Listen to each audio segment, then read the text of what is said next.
What's happening, everybody? How's everybody doing? Let me know down in the comments if you guys can see and hear all okay.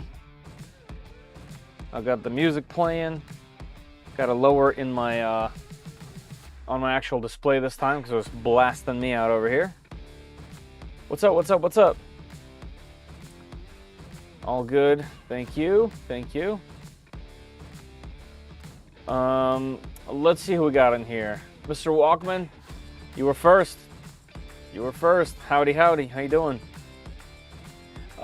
Surge Hog, what's up? What's up? Long time no see. How you been?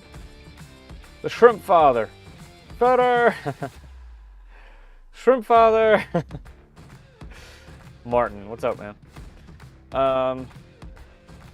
Brian, how you doing? That guy makes. Eric, Burncarf Print, Shannon, what's happening, y'all? Tony, looking like a real snippy dresser this evening.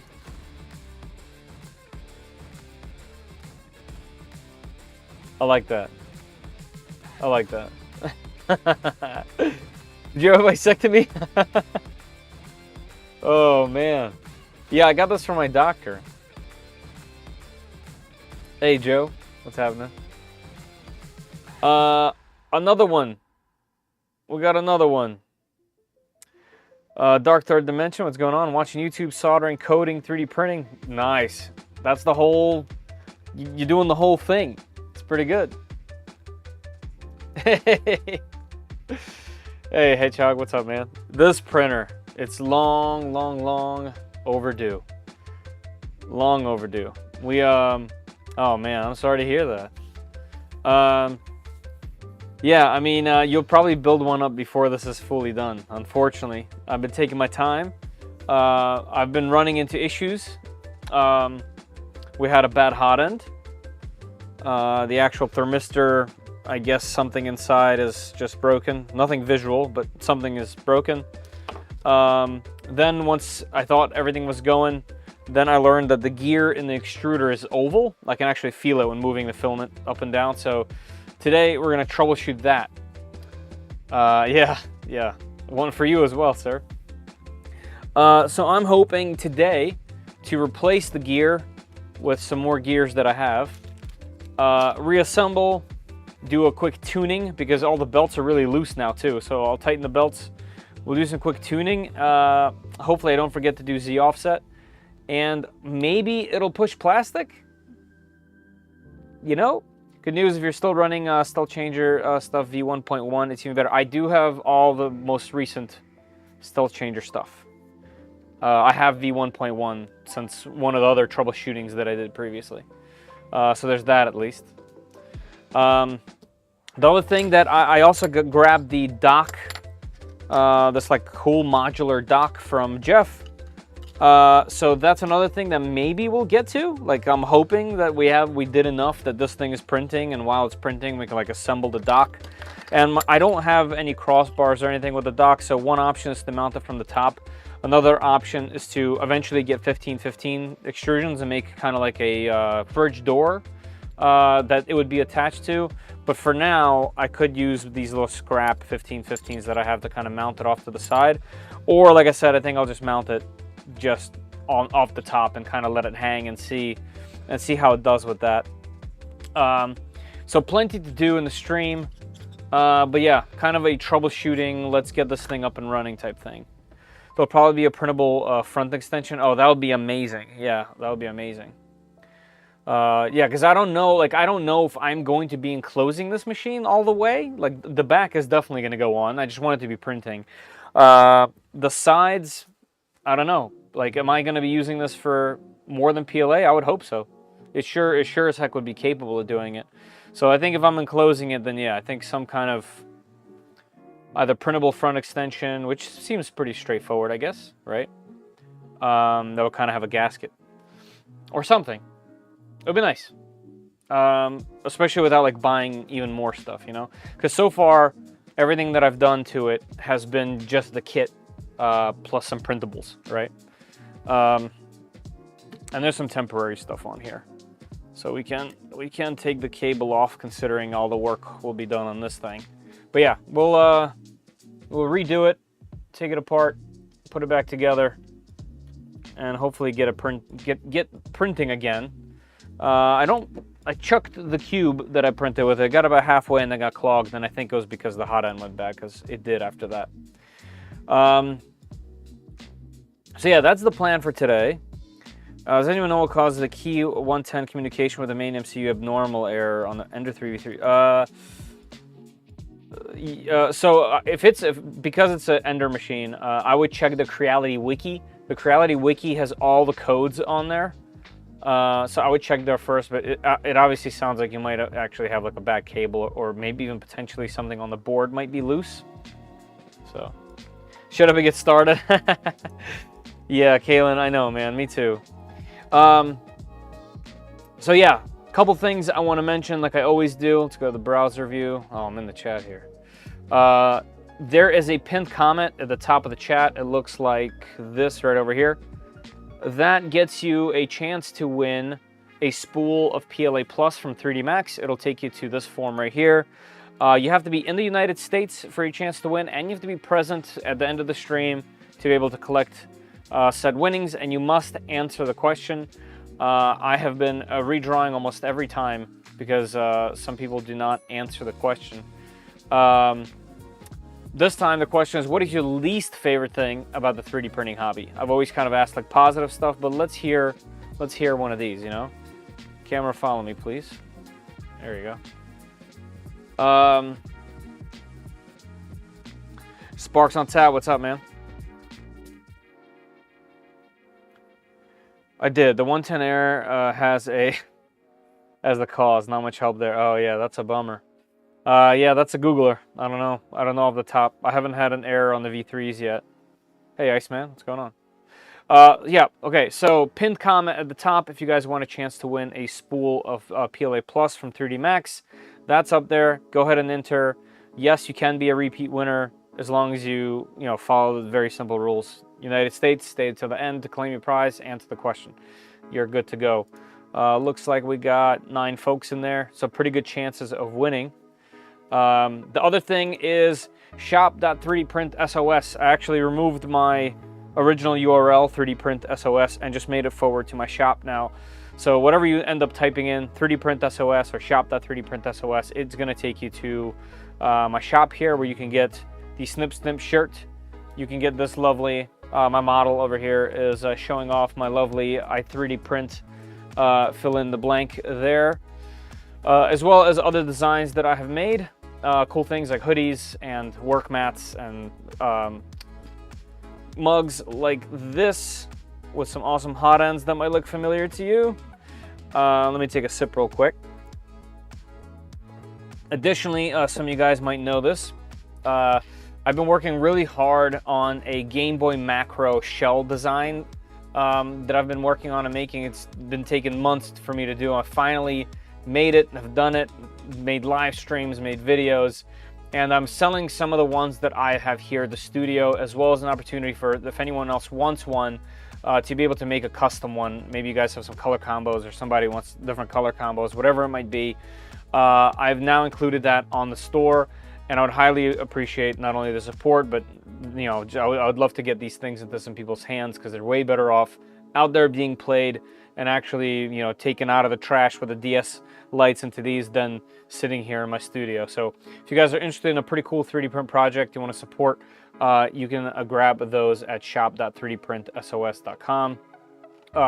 There is another thing that revolves around this as well, and that is I entered into the Games of the 90s contest with this design on Maker World.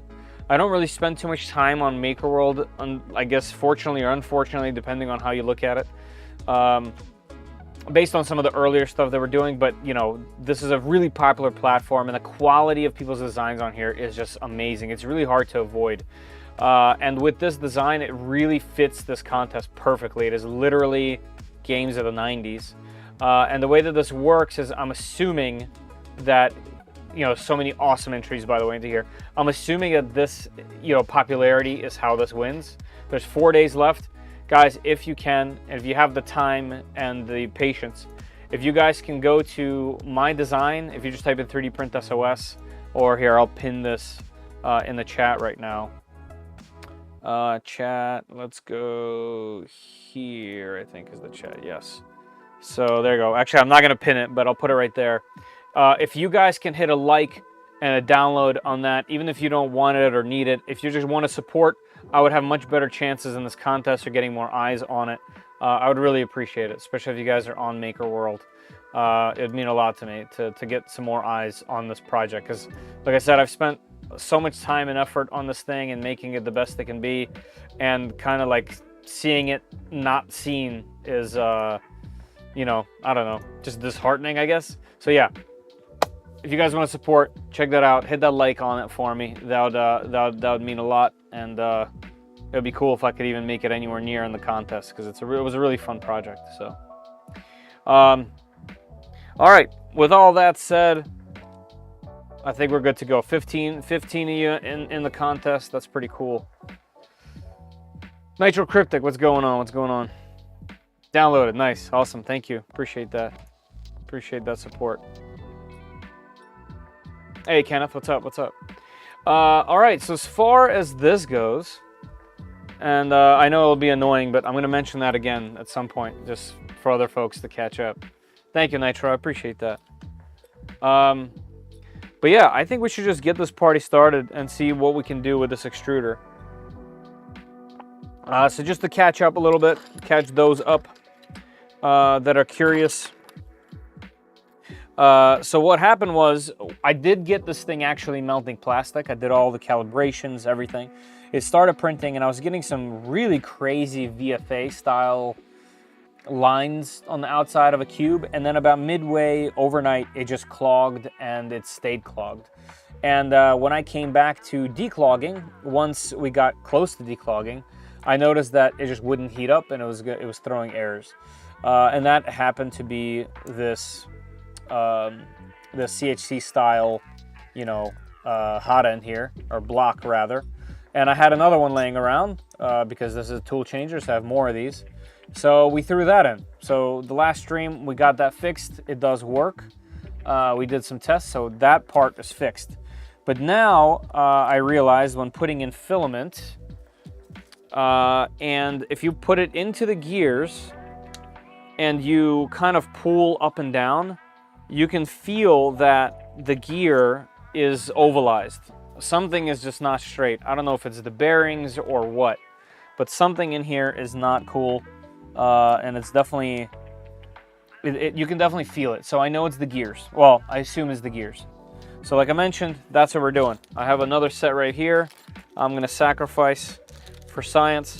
We'll throw in some gears, and that's what we're doing. All right. I just realized that wasn't subbed. It's all good. It's all good. Hey, Nigel. Appreciate that. Appreciate that. The roof. Classic. What are we doing? Let's get the Hodo. All right. It'll make things a little bit easier. And I think we need to start with the back here. Let me make sure I have the right bits and bobs.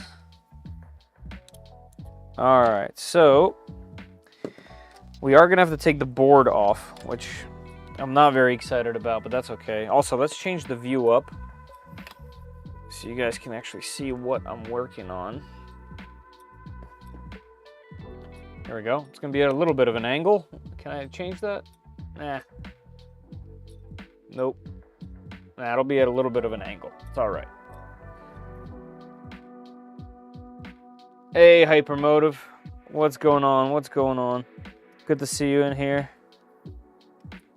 Hanging out. Has been a little while, huh? All right, so I also need to get some snips. Grab it right off my shirt. Because there's some zip ties that I'm gonna have to cut.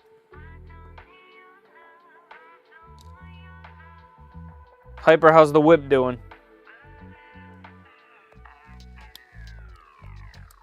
How that whip do?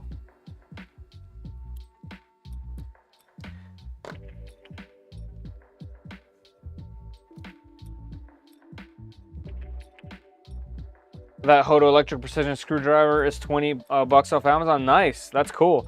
I don't think I have I don't think I have a Hodo Amazon coupon, unfortunately. But yeah, if you guys like this screwdriver, it has been amazing. I use it all the time. Plenty powerful for this size and what it needs to do. Highly suggest it. It is somewhat expensive. It's probably around $100 even on sale. But it is a really, really high quality screwdriver. And I have several that are of the same style that are far lesser in quality as this one. What is going on here? What kind of bit do we need? We need a biggin. Why don't I have it? All right, we're calling out the big guns. You guys get all the Hodos today.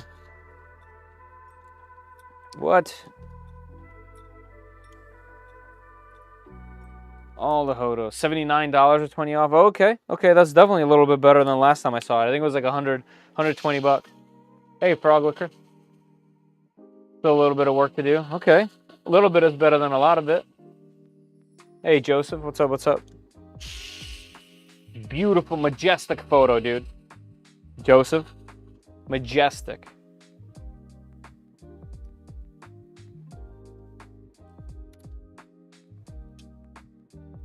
Oh, they came out with a new one that's a smaller kit and there's only 45. That one's different. Serge, that one's different. I have that one and I broke it on the first screw. It's different. I have the smaller one. This is the smaller, cheaper one, I believe. This guy. It doesn't have power settings. It doesn't have a light, and it's nowhere near as powerful as the one that I have. This one, this guy. This one with the large button on the front and then the power selection has the charger through the case and has a light on it. This one is far superior than this one. It has a different motor, different battery, has more torque, and it comes with way more stuffs. As you can see here, and it charges through the case.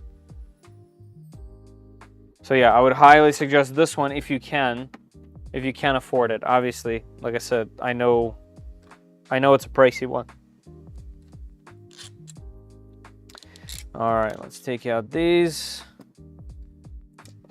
This goes with this guy. Let's unplug this.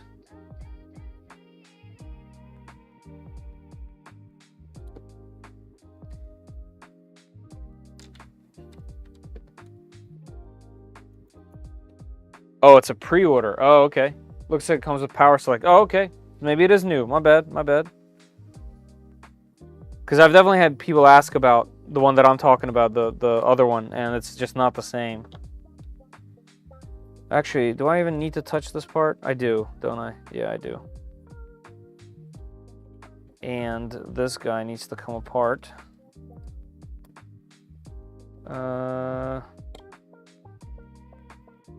Also, does it? Can't I just take off the motor plate? Let's see if we can just do that.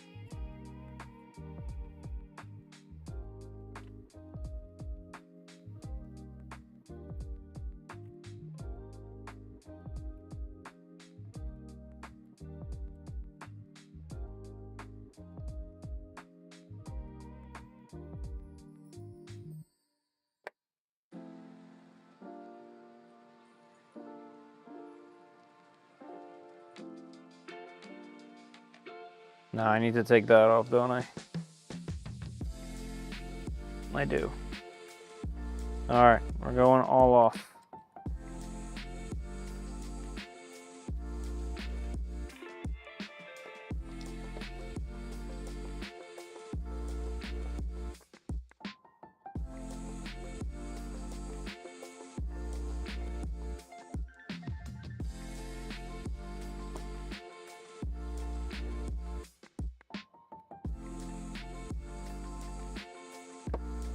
Need to go manual. Need that angle. Hey, Jeff. What's up, what's up, what's up? Picked up a Cobalt big power screwdriver the other day. It is decent USB charging. I'm a locksmith, so it's handy running up those long screws and knobs. Yep, yes sir, yes sir. There's a lot of great ones out there. All right, all this is apart. Just gonna take these fans out of here just so I don't have to unplug them. I feel like it'll be easier, but also maybe.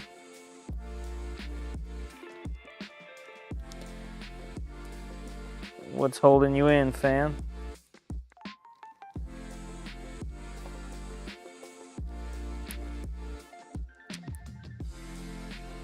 All right, here's one.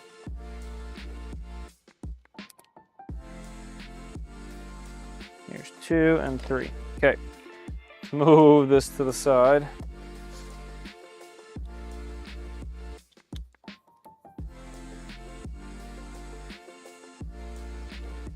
I guess it could be the large plastic gear as well, actually, now that I think about it. Is there any way I could tell? Let me see. What if we get a large piece of this filament?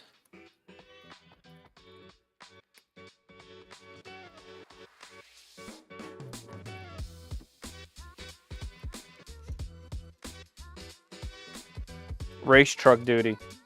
That's not a bad duty at all right there. Hey, Petty Ruxpin.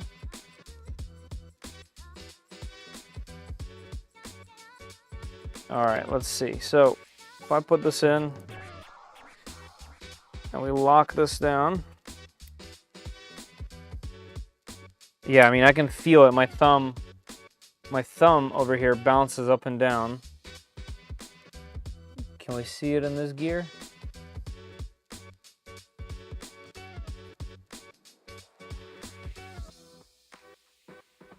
No, it's in my thumb.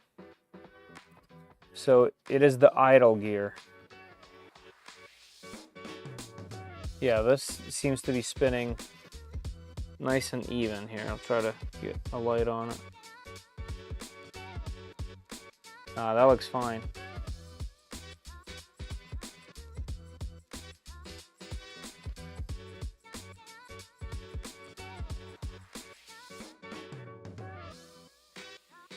Let's see, bring this down a bit.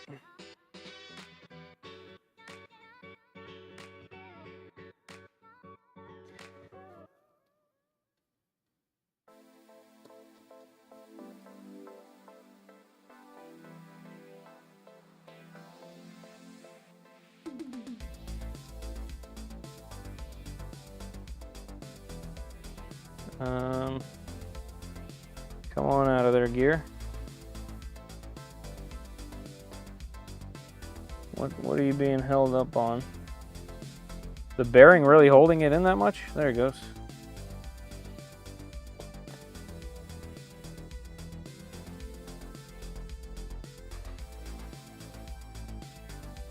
Yeah, I mean, there's no way it's visible to the eye, but I will replace that. I'll replace all of it just in case. All right, let's get this idler out of there.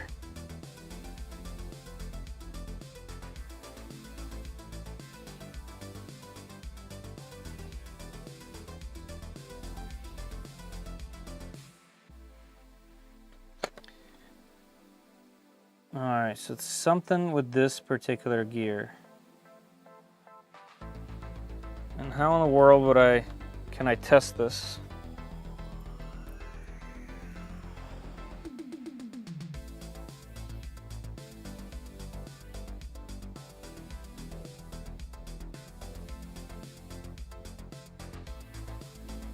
All right, so it's not the part that actually touches the gears. Looks like it's the actual gears themselves where it meshes.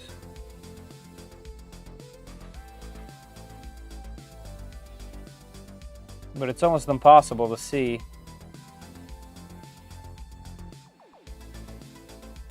I guess it could be sitting unevenly on this as well, but it definitely doesn't look like it. All right, let's just replace it and figure it out.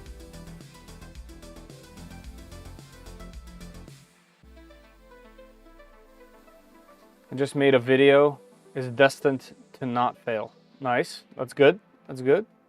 Make sure the set screw is on the flat. Yeah, let's do that. Let's make sure that the screw is on flat. There is a chance that it's not.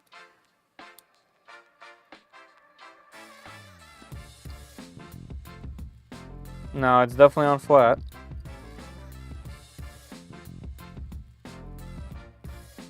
Yeah, it was definitely on flat because you can see right there where it was. All right, we'll just replace this. And what I'll do is I will put this stuff into there so I don't get it mixed up. And actually, is this the same? It is. And the bearings.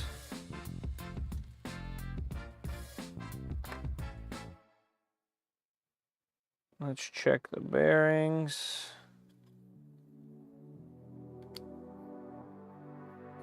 Yep. Nice and smooth, okay. All right, so we're gonna replace that with the white gear. This one goes in there, see ya. We need this, we need this, we need this, we need that, we need this pin. I will also take this, and where's the washer? Oh, a nice big washer on that one. Wonder if it will fit. All right, the rest of the stuff can go back in here and live inside the original bag.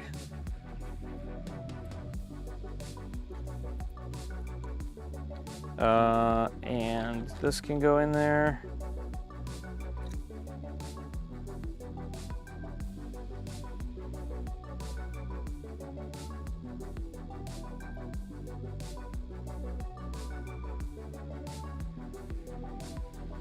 All right, I don't remember exactly how far this has to go on there, but I can adjust it later.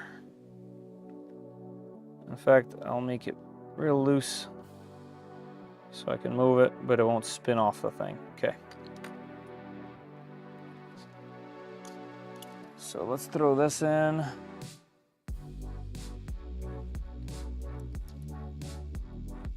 Bolt's in the way.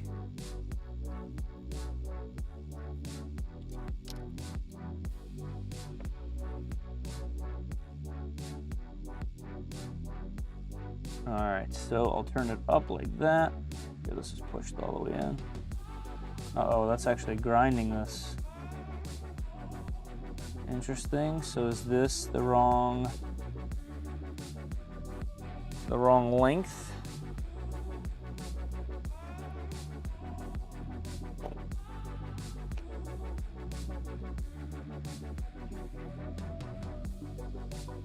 Is this the wrong dang length?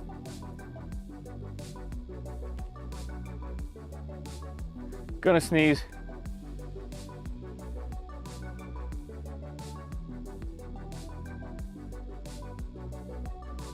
All right, I didn't sneeze. Shaft might be bent, it's possible. Use calipers to measure the gear diameter of different pieces around. Yep, that's what I'm doing. Hodo discount code you have says it's invalid. What?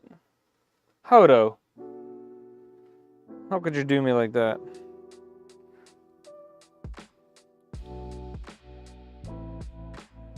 Well, that's not fun to know. All right, this one is 28.99. And this one is even shorter at 28.33. Okay. So why does that fit a little bit differently then? Interesting.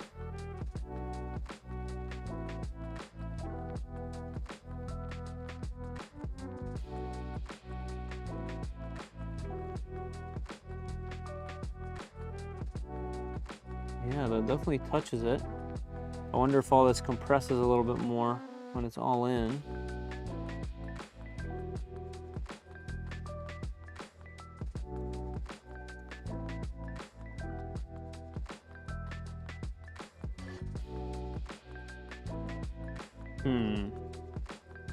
All right, let me check this one. I have a bunch of these, and I have a Sherpa that I know works that I could always test.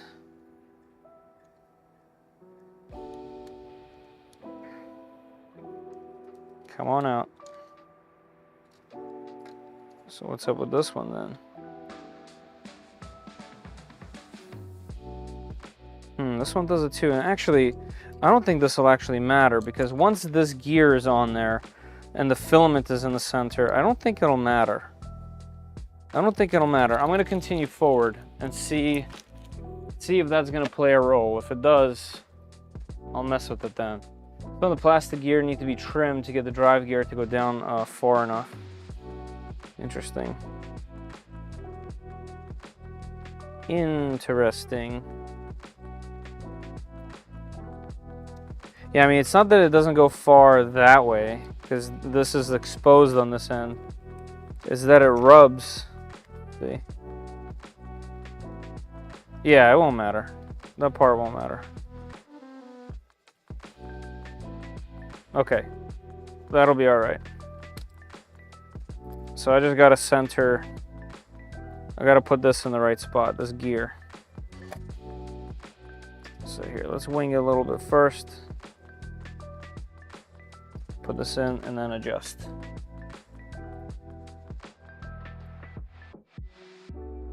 Interesting. Okay, this is one of those gears that'll have to be trimmed, because this thing wants to be all the way in and then some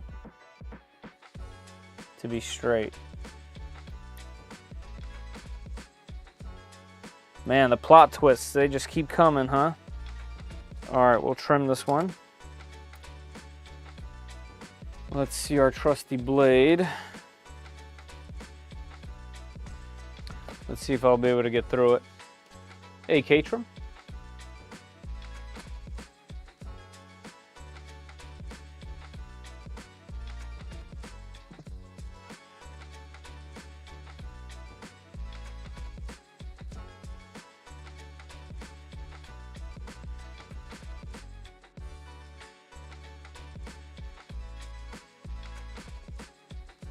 Wonder if I will even make a dent like this.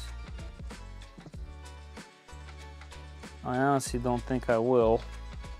And I don't have a Dremel down here.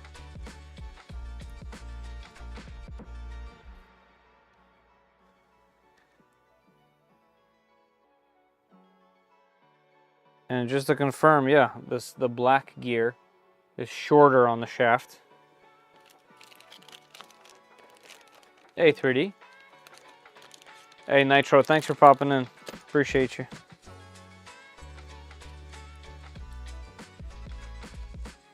All right, let's see what I can do about trimming this. Worst comes to worst, I will run upstairs and get the Dremel. Yeah, actually, I can tell you now, I'm not gonna be able to make a dent with that. All right, it's Dremel time, y'all. Okay, be right back. I'm gonna mute, and I will be right back.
All right. And no, it's not an actual Dremel. I broke my actual Dremel. So this is some cheap rotary tool that I've had for years now without any issue. Even though it is a cheap knockoff, essentially.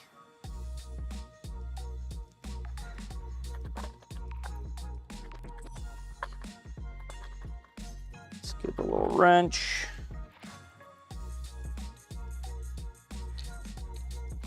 Hey Yuri, how you doing? You should have this. Right? I think so too. I hope to be heading down this rabbit hole by the end of the month, selling off some stuff. Nice, awesome. Well, I hope you don't have to do this. This is not the cool part about these things. The cool part is being able to choose the stuff. The cool part isn't like doing this nonsense that I'm doing. I have a red TPU loaded on my printer of a water bottle fixed print. Nice. Recommend me a TPU print. Most of my TPU print stuff has been for either projects or for like drones. I haven't actually printed anything in TPU for much else. But if anyone has a drink holder, what are they called? Like the coffee ones or whatever. I want one to fix a bottle I have for my daughter. So if you guys know of a cool one, let me know. I use a Dremel clone too. Yeah. Hodo does actually have a rotary tool. Nice. I gotta send them some emails. Why does my code not work? That's not cool. All right, let's do this. Let me get a big plier so I don't have my hand this close. I am also going to mute myself because this is gonna be super loud. So give me a sec, guys.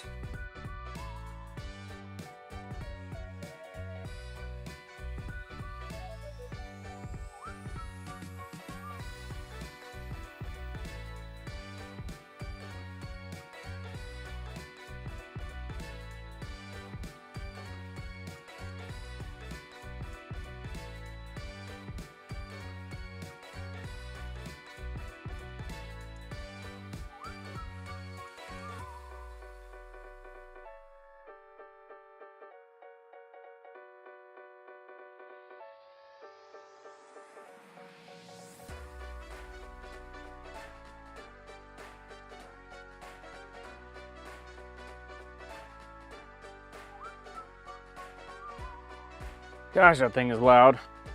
You know what's funny is, did you guys see my my safety glasses? The safety squints. That's all you need.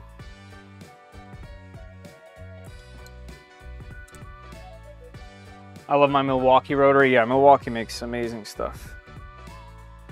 I am definitely not claiming this thing to be good. That's for sure. Hey Zoomy, what's up, what's up?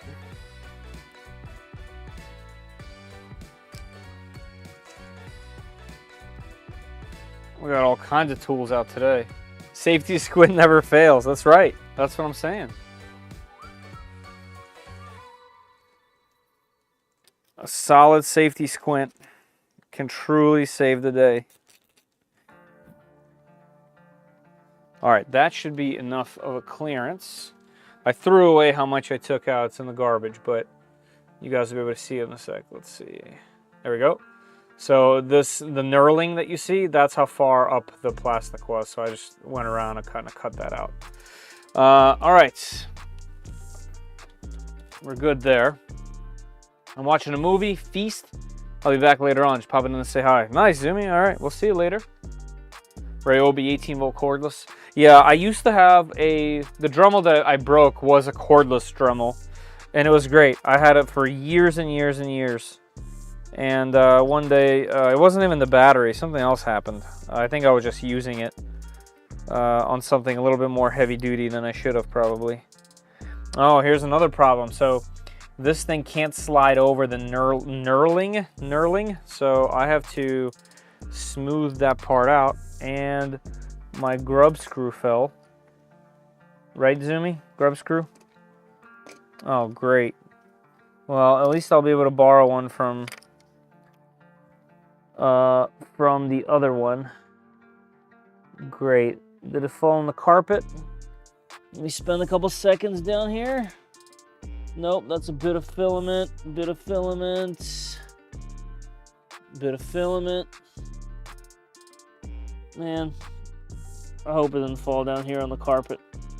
I'll look on the table in a sec too, but dang, okay. That's some good luck right there. Let's see if it's up here somewhere. Come on, little grubby. No. No, the grub screw does not want to hang out. It says, see ya. I'm out of here. Trying to put me to work.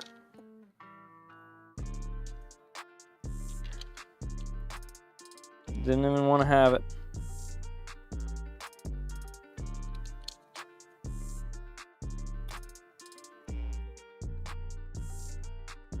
Yeah. All right, I see how it is.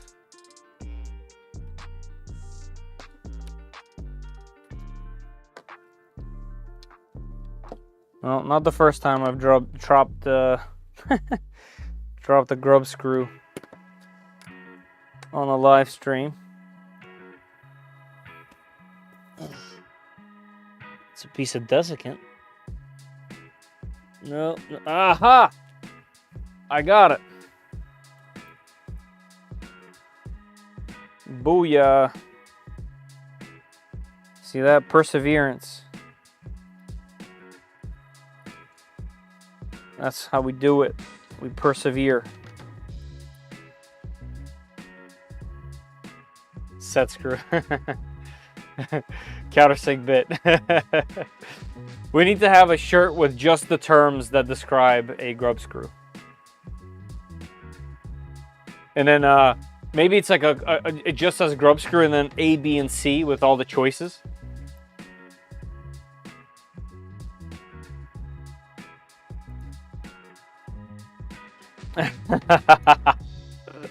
You can't find the whole bag.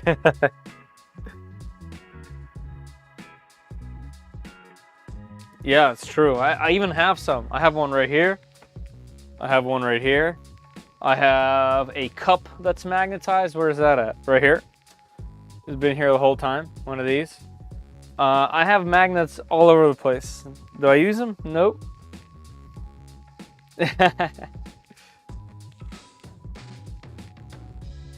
Yep, that's why I figured it would be right here magnetized to this thing, and I still never use it. All right, I'm gonna turn the mic off again, do a little bit of grinding on this metal. I'll be right back.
All right, that was light work, light work. Easy peasy. Let's get one of these. I have a set of these little tiny files. I bought them a long time ago, I think even at Harbor Freight.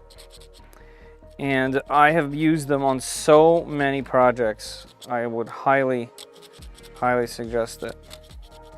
The reason why I want to make sure I grind this down is I don't want these teeth, like one sticking up or something, to influence this gear in any way if I have to slide it up this far. So I'm just gonna make sure it's smooth and flat. There we go.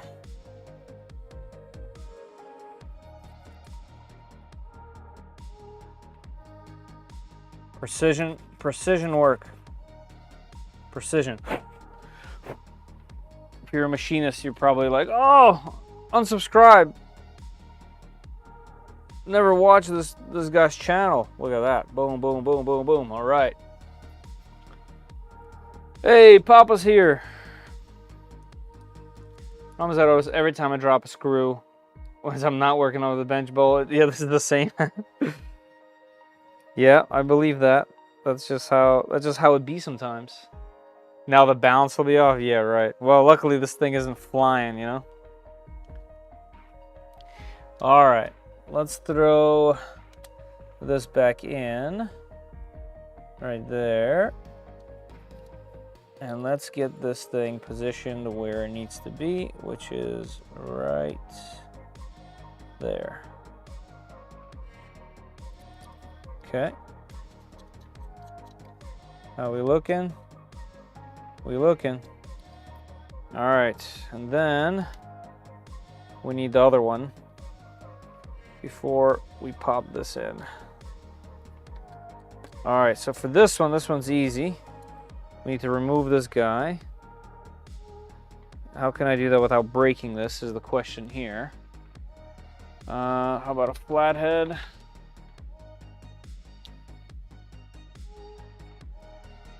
All right, don't break. I'm gonna go off the thick part right here. See if I can prop this up. No.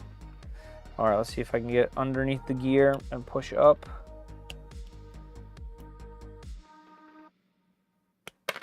Got it, okay. Nothing broken, nothing broken. This is nice and greasy.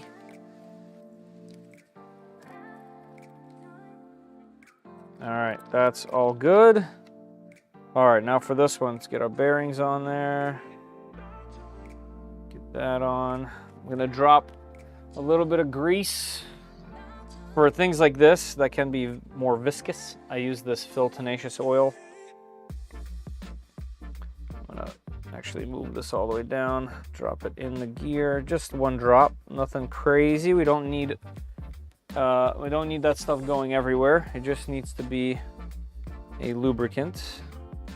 What I'll do is I'll put this in from that side, like that. We'll put this in and kind of pull it out of this side as well so it gets some grease on it. Nice and smooth. I can already tell that that's nice. Okay. Let's pop this in.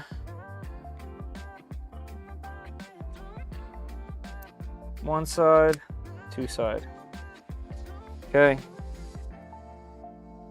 Throw this guy in here. Whoops. Like this.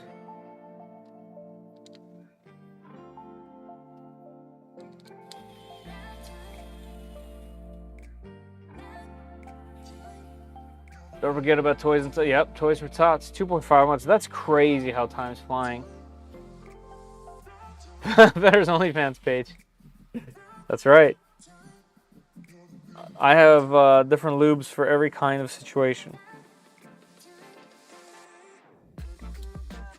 All right, that is nice and loose. Okay, now we can drop this guy in there like that. This can get covered like this. Before I put anything else in, let's do some testing. Let's clamp this down right there. All right, let's see. All right, this one does it too.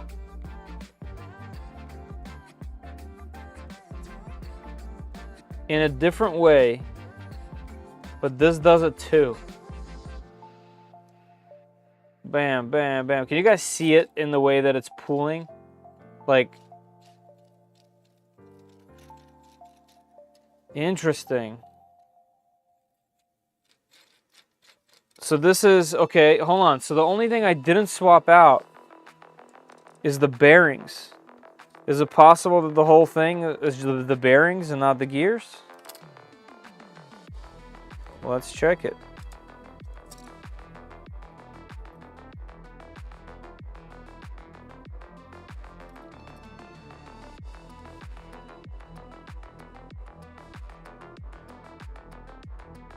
Let's see. Come on out of there, gear. Oh, right. Filament's holding it in.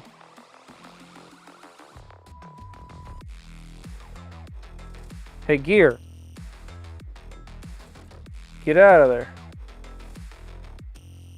All right. Let's see if I can extract this out of here.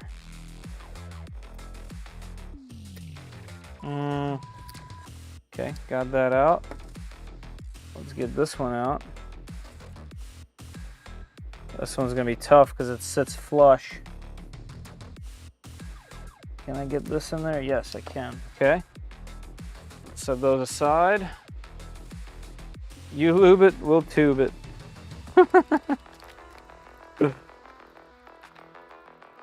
The motto. All right, here's one replacement.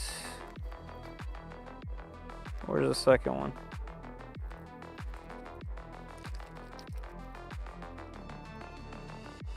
Second one.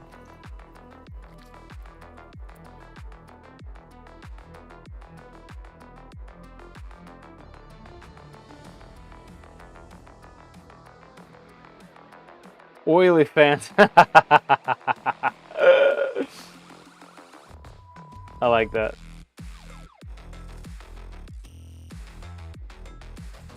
All right, let's see if this is the case. Or was, I guess, the case. So let's drop that in there. Let's see if I can get it in there flat.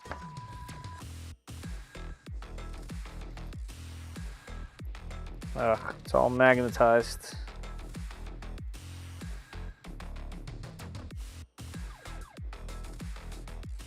Here we go. There we go. Man, what if it was a bearing? That's kind of interesting. I've never had that happen either. All right, that's in there. Drop this back in. Still aligned, still aligned. Get this on there with the new bearing. On. All right, this is closed. Yes. All right. Let's see. Was it the bearings the whole time? Let's see. It's even worse. It's even worse.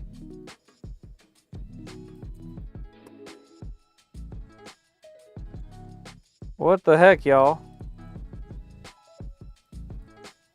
You know, this is a little bit different because my thumb isn't bouncing. Okay, what else can it be? It can't be any of the plastic. It's all static.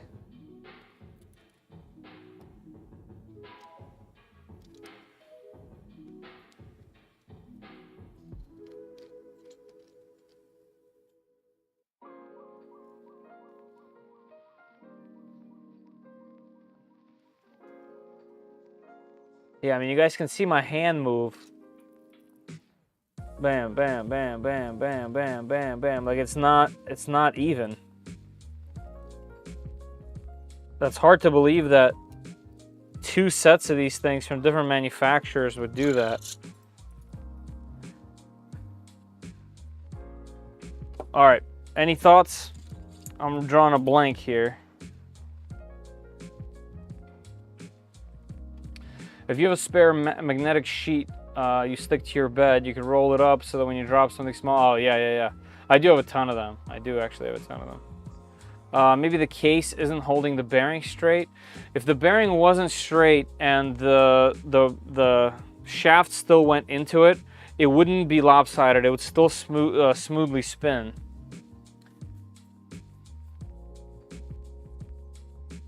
You know, if you're not picky about the color, you can get 3D Max color change rolls for dirt cheap. Oh yeah, that's definitely a secret, yeah. And by that I mean like it's not secret, you can get it from them. But it's a good tip.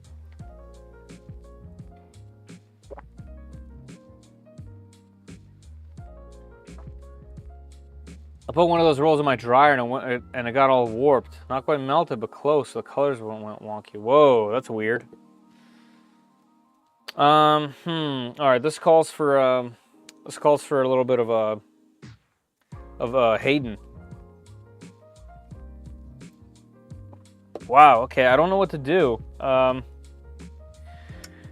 thinking I'm gonna put this tool head together. And if I can't get this tool head to work properly, what I'm going to do is I'm going to build, instead of rebuilding this one, I'm going to build another one because I'm going to need other standalones anyway. And I'll quite literally unplug this and plug another one in. And we'll have to go from there because I'm not quite sure. Like, I can't comprehend what would, if the bearings were swapped and everything else was just swapped. What's happening here?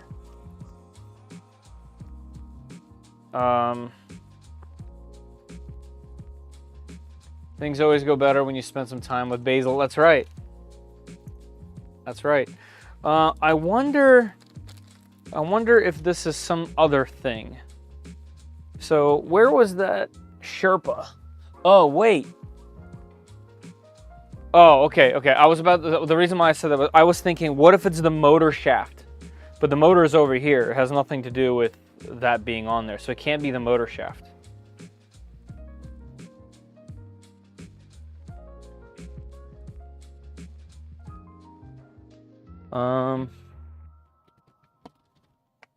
There is a Sherpa that I have right here that I used on the Super Racer, and it has the same exact gears. In fact, I bought them from the same seller. Let's see. If I put this through the Sherpa,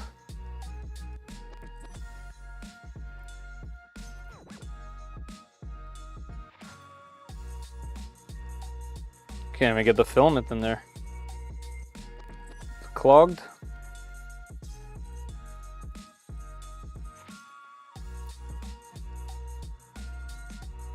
There's a piece of filament in there.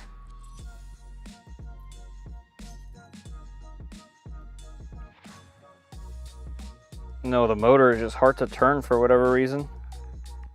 Interesting. Okay. So if I close this up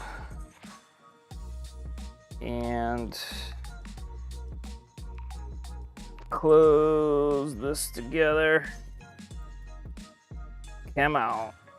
There we go. Okay, let's see. No, this is super smooth. Yeah, super smooth. See, like my arm isn't moving, my hand isn't moving. Yeah, that's working real good. Okay, so it's not that.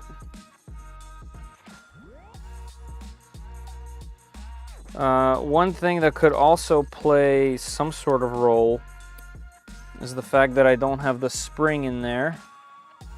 So let's do that. I knew that wasn't going to work. Okay, let me get the little washer from the old one.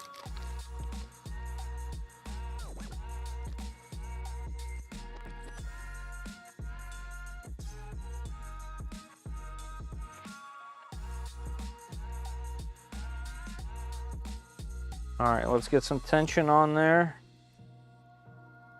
Let's see if that has anything to do with it. Nope. Still does it. Weird.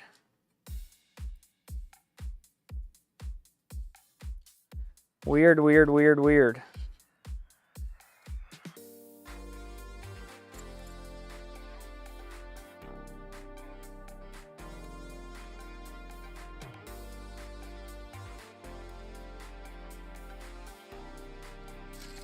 Yeah, I genuinely don't have a clue.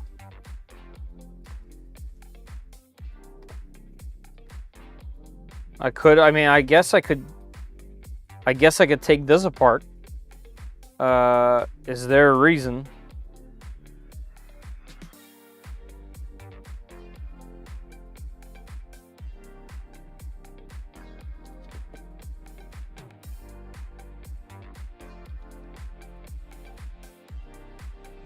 All right, I think I'm gonna go with that plan. What do you guys think? What do you think I should do? What would you do in this situation? You've replaced it entirely, and it's still doing the same problem. What parts weren't changed? The problem persists. Only the printed parts. All the metal parts, everything that spins and moves, excuse me, has been changed.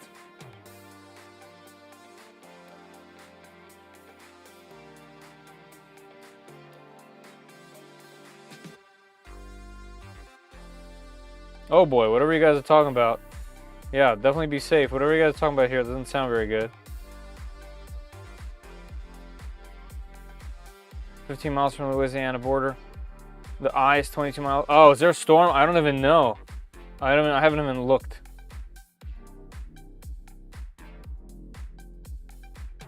Yeah, definitely be safe out there, everybody.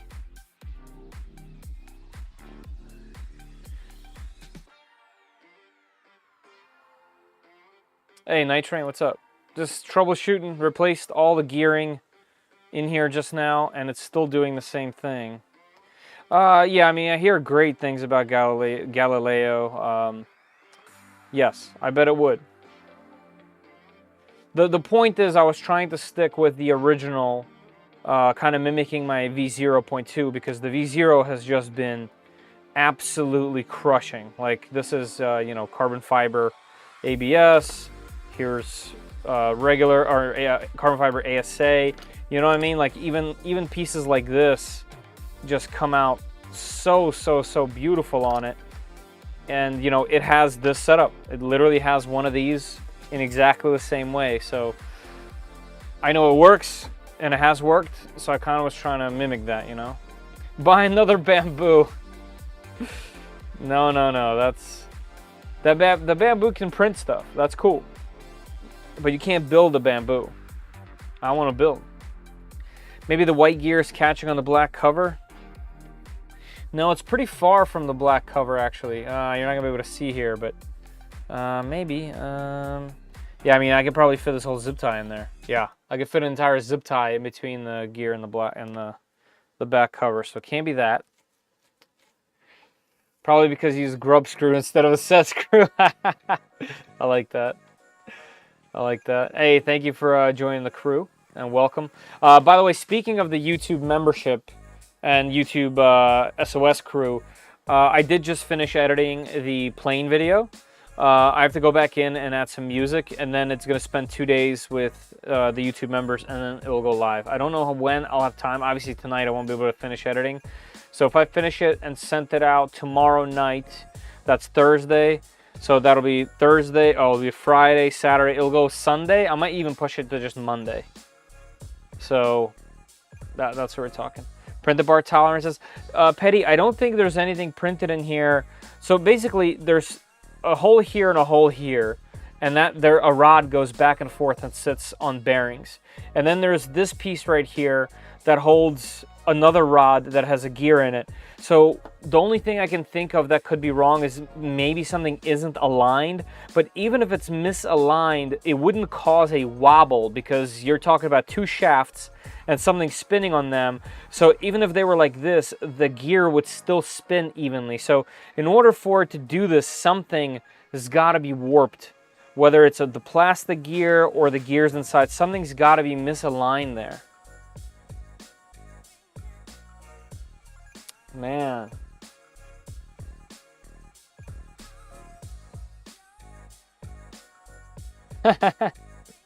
Maybe it wasn't even a crash. So it's not going to be a short video. It is relatively short in comparison to my other videos.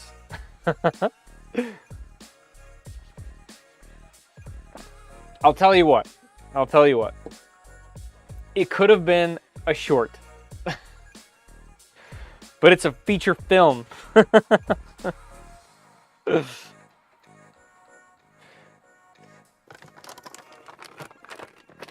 No, I had a lot of fun.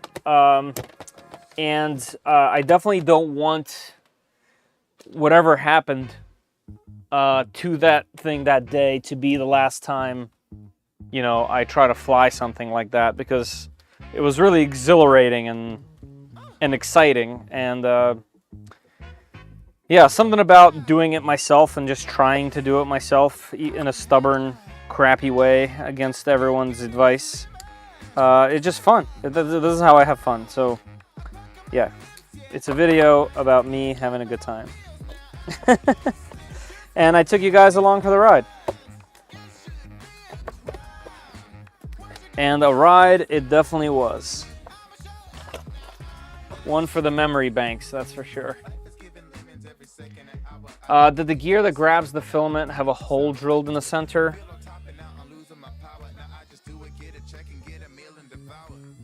No. No, it does not.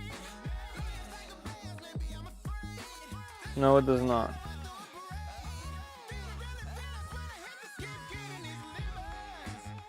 Man, what could it be? I can't mentally comprehend what it could actually be. Like, for real, like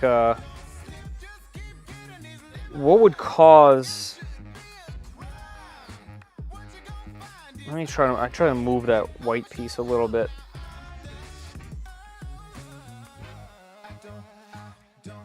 Yeah, I mean, there's definitely a wobble in something.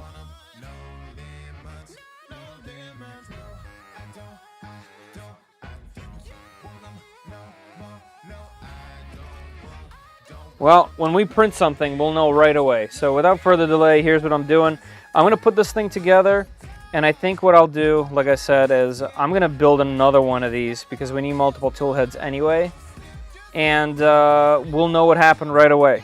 If the next one works or does something similar, we will know about it. So that's how I'm going to approach this.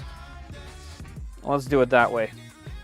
All right, what's next? What's next? We need... actually, I think I need to take that back off. Yeah, I need to take that back off because... yeah, there's a screw here and here. Oh no, that goes on this side. Okay.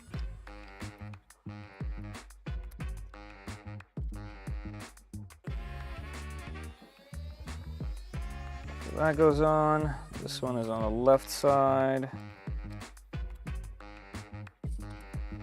This one's on the right side.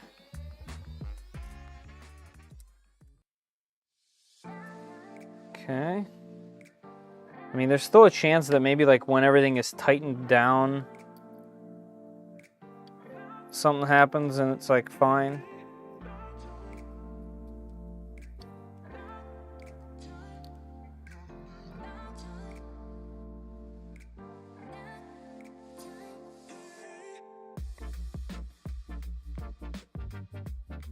I don't know.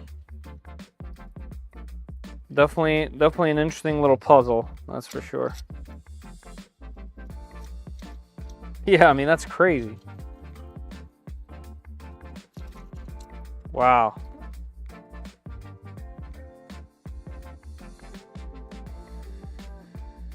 Yeah, I just don't have an idea.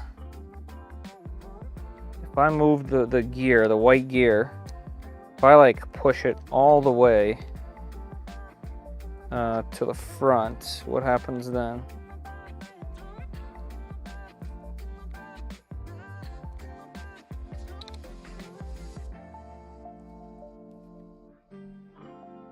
Also, can I even do that?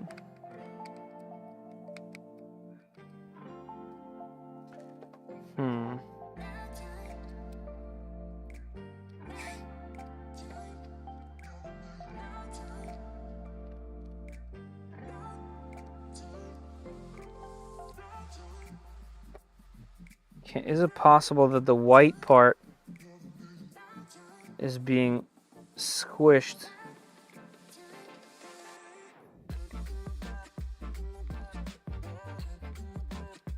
No, no, it spins smoothly. I don't know. I'm gonna stop guessing, and we're gonna just assemble it and see where it goes. You know? Full send, yeah, that's right. I have 3 planes, never flown them. I was giving them for a customer because I did drones. One's even gas. Oh man, I plan to fly at least one someday. But printing took over a lifespan. Yeah, right. Yeah, I mean, it was really cool. But I would love to try one that's like known to work. You guys will see in the video what I did and what happened to it. No, not this time. I don't know why they weren't there. I should say it is elliptical rather than circular. Yeah, something like that, yeah. Yeah, it is. Put that one in the box of doom and gloom for now. Yeah, I don't know. I definitely have more of those. Hey, Maker Viking, what's going on? Thanks for popping in. Hey, True Rex, Mr. Flark, what's up, guys? Learning more and more about my KE and 3D printing. Thanks for the tip on using glue stick. Yeah, did that work? Glue stick, a little bit of glue stick goes a long way. Goes a long way. I know it doesn't usually fix stuff. So, you know, some people say it's a band-aid. But for certain prints, especially ones with sharp corners that are kind of tall, you got to use it sometimes. Is the collar on the gear wider than the inner race on the bearing? It's catching the seal on the outer race. I don't know. It didn't feel like that. Maybe it happens under tension. Was it a plane problem or a pilot error? It was a mix of both. At the end of the day, what happened was entirely my fault. How about that? For planes, I would start with an all-in-one kit with minimal assembly to get the feel of it, something better than you like it. Yeah, I mean, hey, Gryfang, first of all, hello. Another thing is, not accelerometers, but gyros. I probably, in hindsight, probably should have installed a gyro. It would have helped, but the problem that I had was unrelated. It was unrelated to all of that. It was just something that I did. I don't want to reveal too much because it's kind of like the exciting part of the video. If you run it without tension, does it go straight? Let's see. Open, no tension.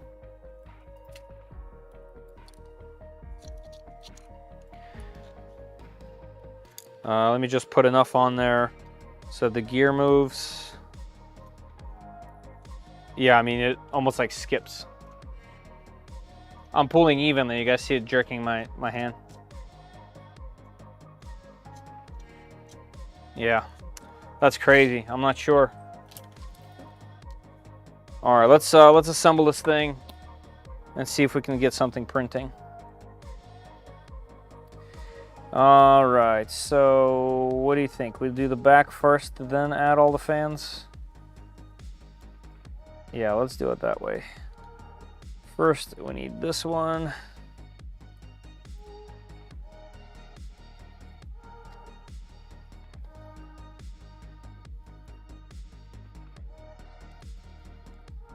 Leave this one loose so we can do the pivot.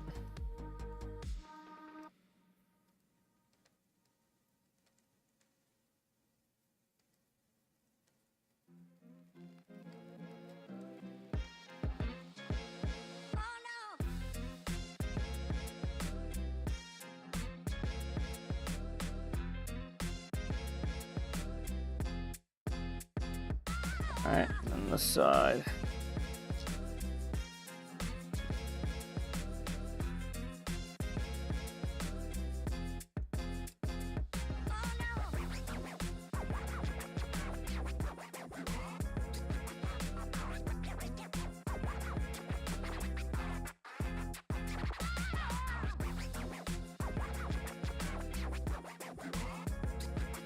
Just have the backlash with gravity. Just have it resting on the gear. Not pushing down, but just resting.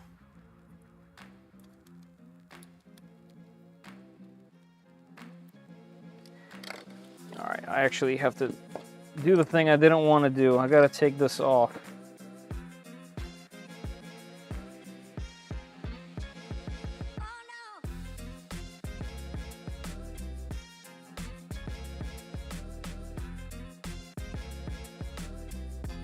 Can I just move it down a little bit? Yeah.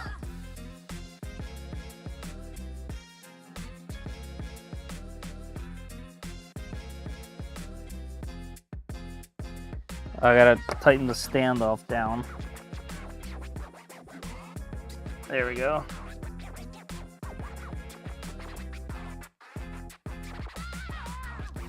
This one too, let's see.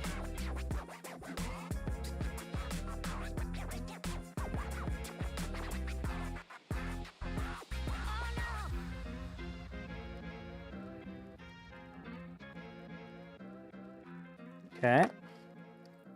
Let's put that back on, that back on.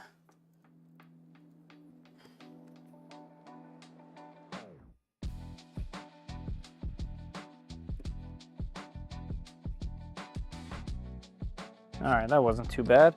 All right, now let's get the fans back in place.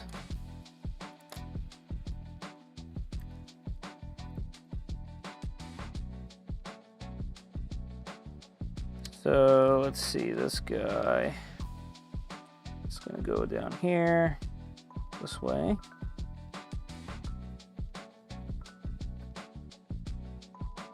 Actually, is that true? Yes. Okay, that's one.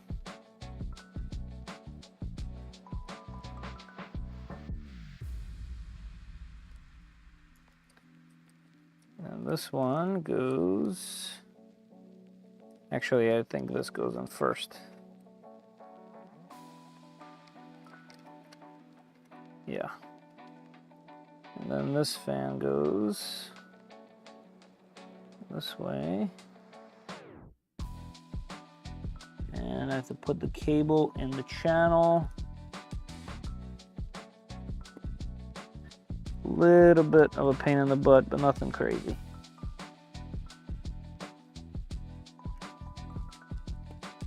There we go. Okay, that's in. These guys get tucked up there. This all goes here. This one goes over there.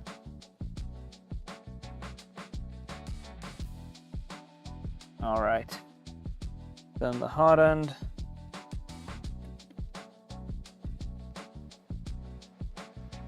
Between the fans. And then up. Bada bing, bada boom. That goes there as well. Then we have our spacer. Yes, goes this way. Let's get all the wires out of the way. Like that.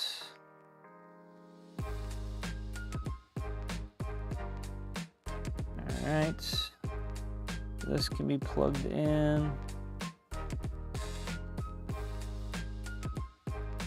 I gotta make sure that gets plugged in separately, the little ground wire, because my ground wire is a bit loose on there. So I gotta just manually push it in onto the pins like that. Zip tie will hold it in place. All right, then this will go like that.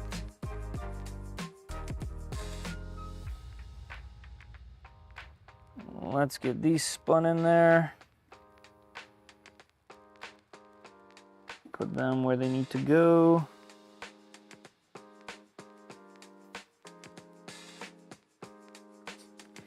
All right, one side. Almost back to where we need to be.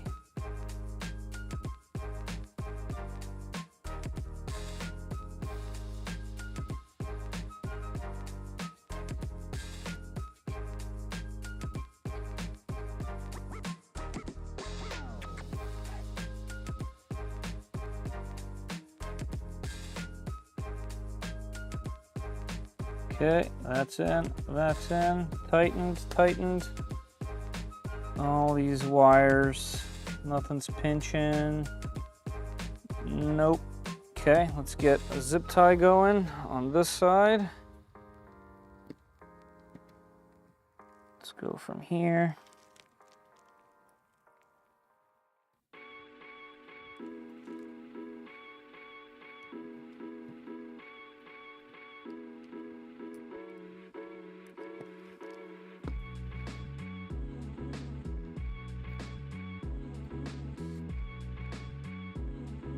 right. Snip, snip. Boom. Let's go on this side.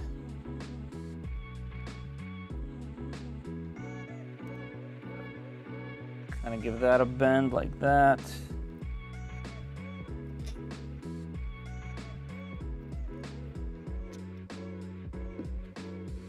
Tighten that down. All right, then the big boy bolts. Big boy Hodo.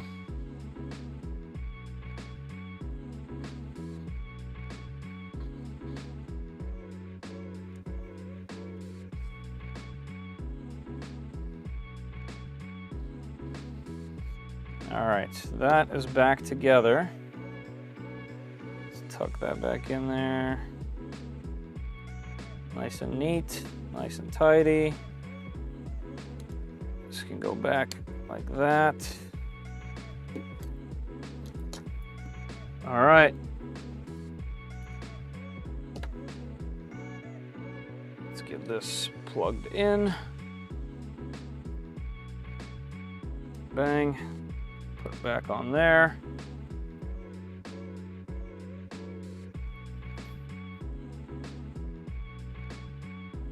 Okay.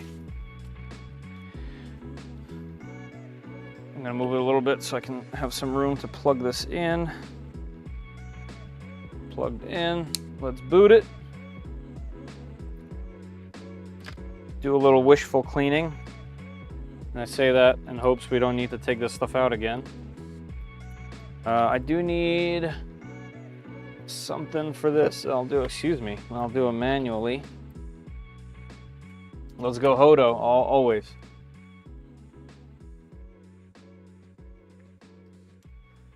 All right, let's see.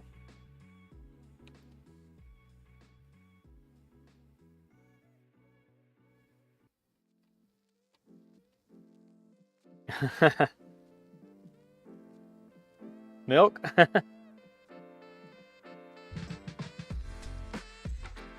when we all say Hodo and Feder says Hodo. Short-lived, huh? All right. And we're booted. That's a good thing. That's a good thing. I'm gonna kind of lean it this way. Hope you guys don't mind this angle. What do you think? Looking fine? All right, let's take this intermission. 32 people left. All right, guys, if you guys are here chilling out, relaxing with the fam, there is a pinned comment right over here. If you guys are gonna stick around till the end, if you click that, it'll take you to this Gleam.io link. 32 folks in there. This is how you can have a chance to win a spool of PLA Plus by 3D Max. If you enter here, all you have to do is answer this question, be here to the end, and it's US only, okay? But I'm gonna give away a spool of filament on behalf of 3D Max. So that's fun. Shop.3dprint SOS has my latest product in it. That was a weird refresh. The Macro SOS, you guys might see a video, a live stream, all sorts of files from me about these things. I'm selling the ones that I've completed, and I have way more to make. There's also an option for a completely custom one. You can shoot me an email, and I can print you guys a custom one. I'm also probably going to put on some shells on here for those that can't 3D print. I know on here in this live stream, everyone has a 3D printer, but I've posted this places, and people have asked me for shells. So I'll probably post that on here as well. But this is a great way to support, not only if you guys don't want, if you don't want a gaming console, a retro gaming console, totally get it. But there is a bunch of shirts. I'm wearing my Snip Snip shirt. There's also my helper over here is also wearing this shirt right over here. There's also hoodies, work mats, and of course our hot end mugs. Don't forget those. They're awesome. So grab yourself one of these things. Great way to help out. I actually put some of my latest videos on here as well, and my Instagram.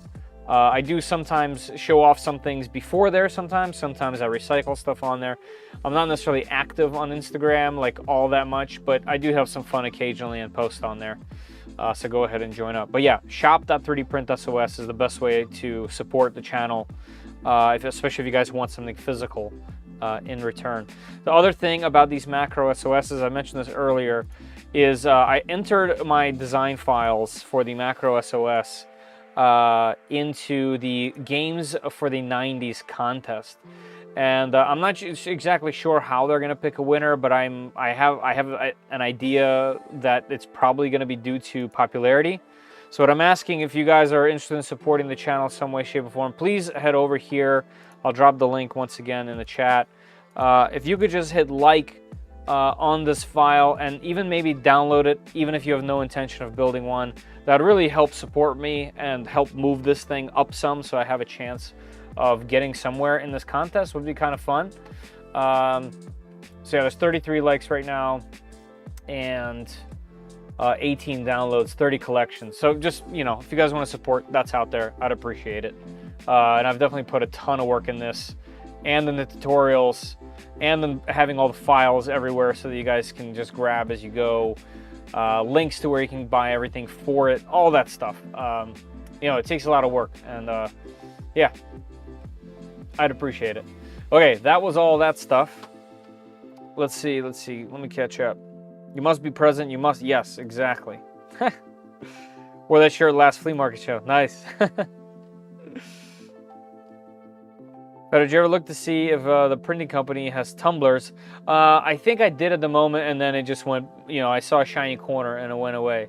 But yes, I think they do. I think they do. So I'll try to add something in. I just, you know, I'm always hesitant to add just something with my logo on it, because I just don't think that's very exciting. I don't expect anyone to just randomly rep me out there somewhere. So I'll have to come up with some cool design for it. Don't forget to follow there. Yeah, I mean, that would be great too. I mostly post everything on printables, but I'm slowly getting into Maker World just to see what I can do on there. I totally rep you. Well, I appreciate that. I appreciate the rep. Okay, this thing is rocking and rolling. Let's see if the hot end works. Should I just go into the browser? I think so. Here, let me grab the link. Let's go to bookmarks, printers, Micron Plus. All right, and let's throw that link right here. Bada bing, bada boom. You guys see I color matched the interface to the printer? Oh yeah. Let's see if the hot end works. Yep, hot end still works. That's good. Well, let's get the bed nice and hot. This can go back to 0. Let's do 60. And I do have a fan blowing right here because it's hot down here today. And that might affect things. Also, will it? Nah, it'll be fine. I guess I could always put up a one of the panels. Here, let's do this. Whoa, whoa, whoa, whoa, whoa. Oh no, I dropped everything. Hold on, everybody. Brief cleanup. I don't remember what any of this stuff is even.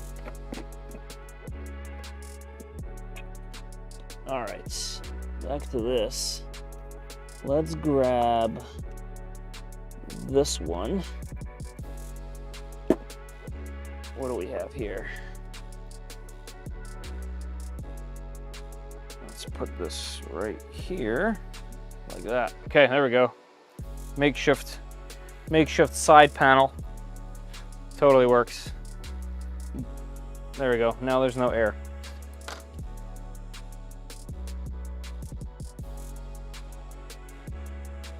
Dad joke alert.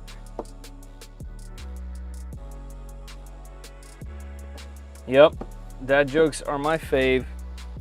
My kid hates them. I love them. Okay, so hot end is working. The bed is very slowly heating.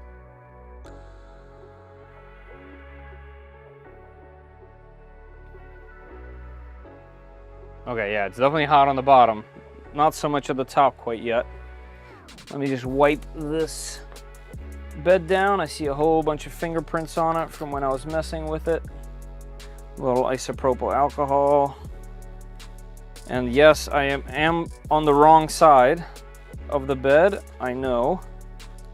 And that's done on purpose because, as you can see, during tuning, I did a little boo-boo. And that's why I want to keep it on the side, even though this is a fully functional side of the bed for flat, for non-texture, but still, I don't really like that side.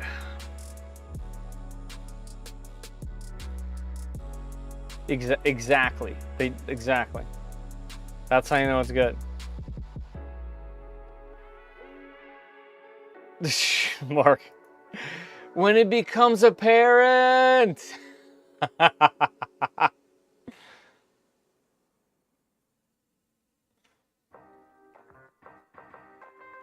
Top tier.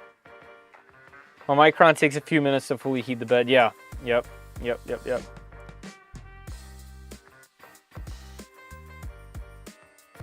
A boost. Nice. Thank you so much. I appreciate that, Zumi.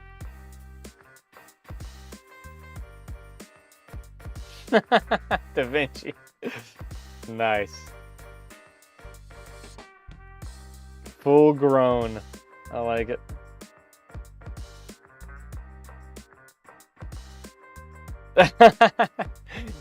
Dirty uncle jokes. All right, we're getting up there. Not quite yet, but we're getting up there. What I'll do is, how about we do some extruder tests while that's heating up. Let's go to a good old 220, which is probably going to be what we print PLA at. So let's do that, and let's throw some filament in here.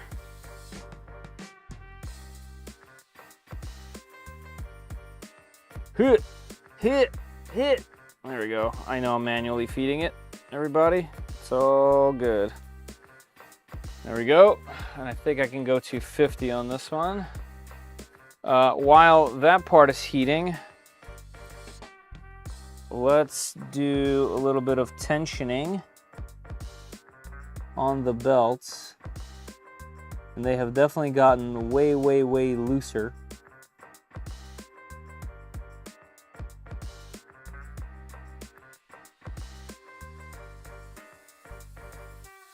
That's a little better. Let's do this one. Bam, bam. Bam, bam. All right, that's better. Oh, that's locked, okay. And then these guys are also a bit looser. I think I need a bigger Allen key. Have you used the Orca Slicer Calibrate feature? Of course I have. Yeah, there are a lot of tuning tests. Yes, that's how I tuned this thing in the first place with Orca. Let's do just about half a turn. Nope, a little more. Okay, looks like we need a full turn to get these tighter. Okay, that's good.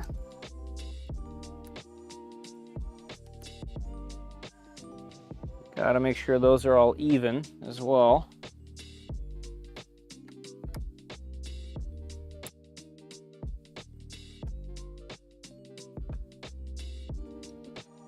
Misaligning those would definitely cause all kinds of ruckus. All right, and we will have to do a new tuning on the belts as well. All right, we got some filament ooze, which means we're headed to the right direction. Let us extrude. All right, and we got extrusion, nice and even.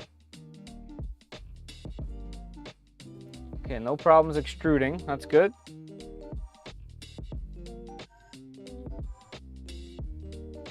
Now, as far as testing the extruder, nothing has changed. Obviously, the gear might be slightly different, but I'll tweak that when time comes for it. So the only thing we need to do now is here. I'm gonna back this up. Let's keep it at 50. Or you know what? Let's do 30 millimeters retract, and we'll cool this down back to about 160. Let's do 150. I'm gonna go turn the parts fan on max. Let's take that out of there.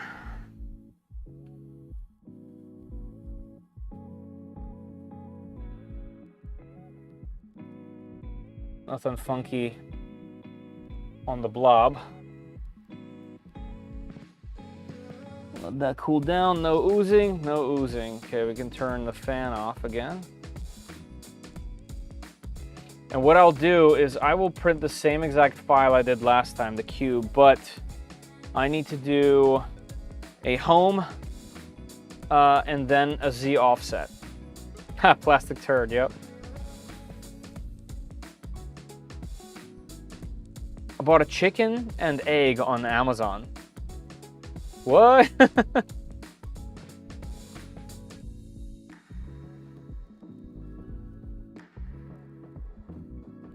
We're all a little tweaked in the head. Yep, that's right. How do you get out of a room with a mirror and no doors and no windows? You look in the mirror and see what you saw. You take the saw 2 halves, make a hole, and you climb out the hole. Caleb, what are you on tonight, man?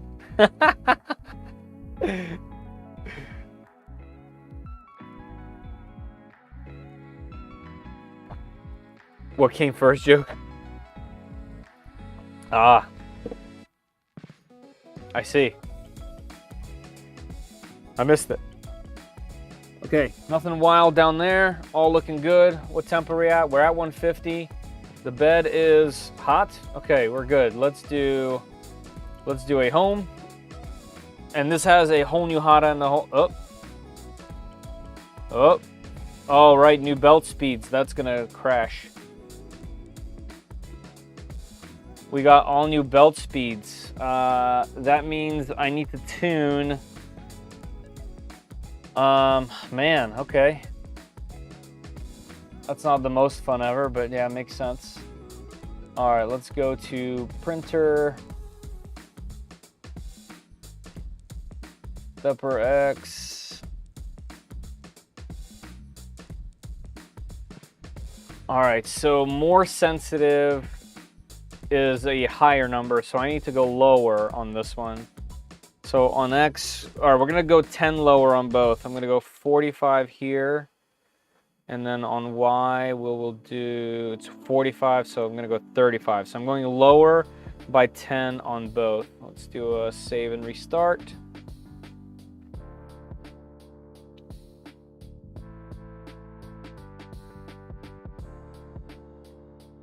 All right, let's get the bed back to 60, hot end to 150. I love these little hot ends. They heat up instantaneously and cool down instantaneously. It's very well done. All right, let's see if it'll home at these rates. Nope. Nope, needs more power. Yep, that's gonna crash. Yep. Let me turn the motors off.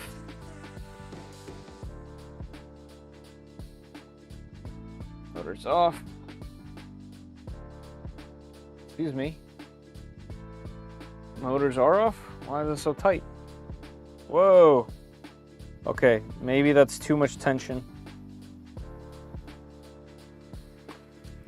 Interesting. Yeah, that's... But it's really not that much.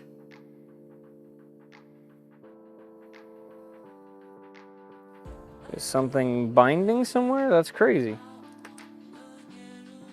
I want to loosen the belts a bit, see what's up with that.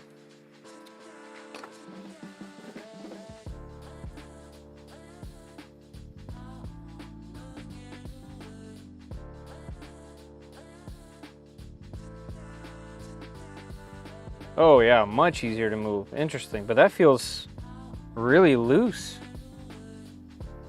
I guess there's an actual scientific way to do this, and I'm fully aware of that, everybody.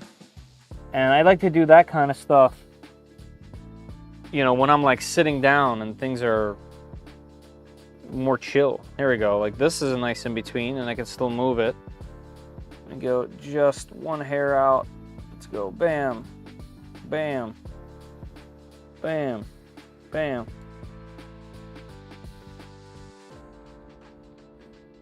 Is it still flat? Yeah, super flat there. Does it hit the front? Yep, that's flat too. Yep. Okay. Let's try again. Okay. Power there. And power there. Okay. And that's good. Okay, and we have a homing. That's a bit stiff, yeah, for sure.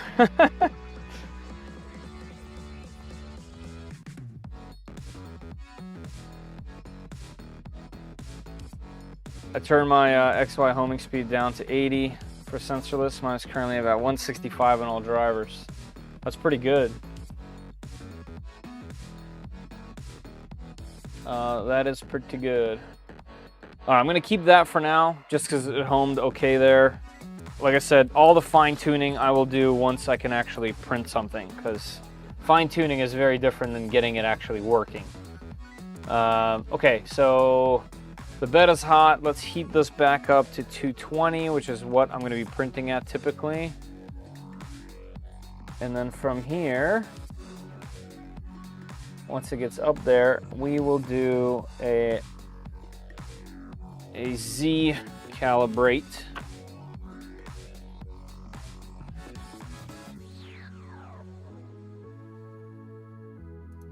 Since it's a brand new hot end. Are we up to temp? We sure are. Z, offset, calibrate. Wait, that's not what it is, right? Clipper, Z offset, calibration. Probe. It's probe calibrate, isn't it? It is probe calibrate. Probe calibrate. Let's do it. Extruder target is too high. Lower to 150C. What? Why? For the offset? No way.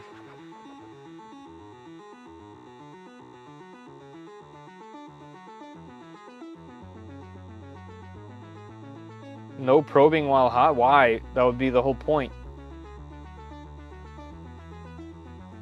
I mean, 150 is hot. That's what she said. Z end stop calibrate? Is it? I don't think it is.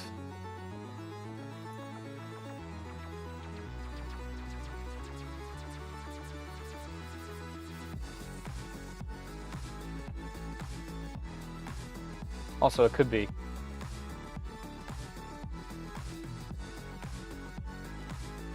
Yeah, it's probe calibrate. Why is it homing? Wait, what? Oh, it actually cooled down itself. Oh, like the macro.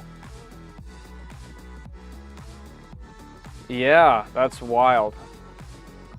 The macro did it. Let's do abort. Oops. Abort.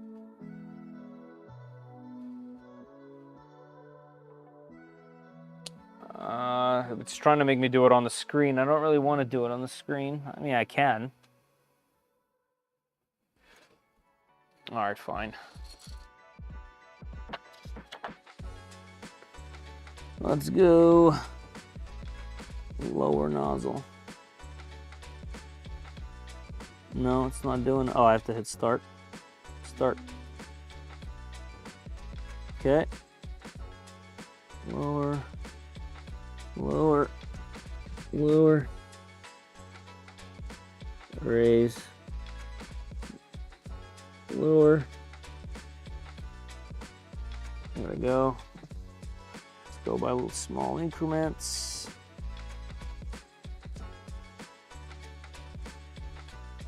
All right, somewhere here is pretty good. Yeah, right there. Okay, let's hit accept and accept.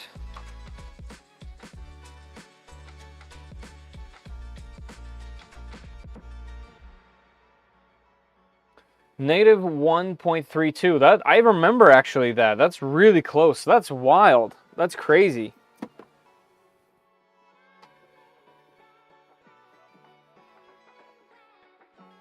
Hot bed but not hot end. Interesting. It does. That's what it does. That's what it did, rather. All right, so let's go back to. Actually, I'm not gonna put in any temps. So let's home just for fun. Yeah, that's still functioning.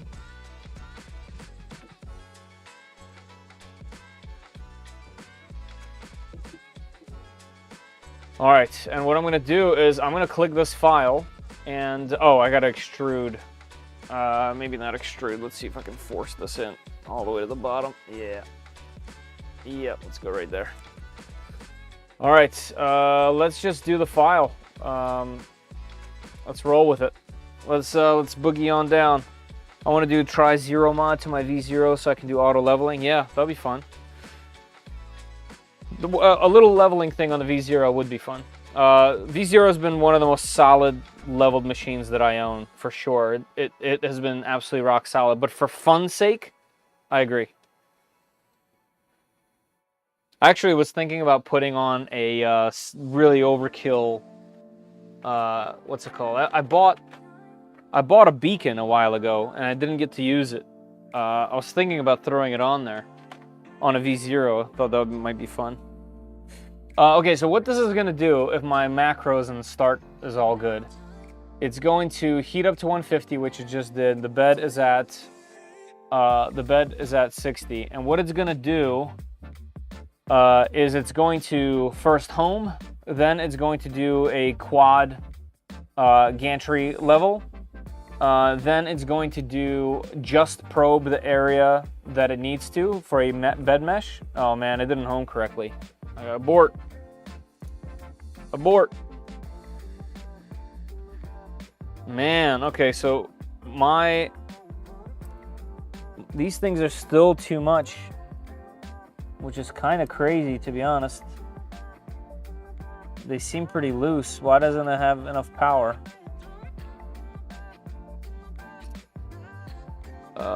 Let's do that again. Print this file. Go.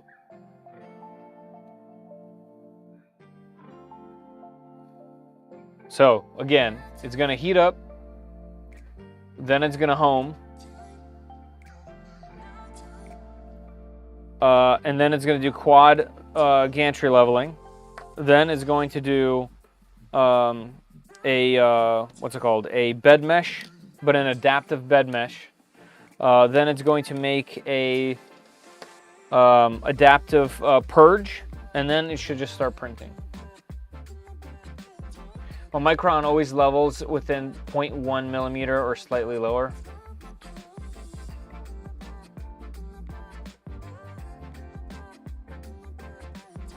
Cowbells. All right, here we go. Okay, it went this time.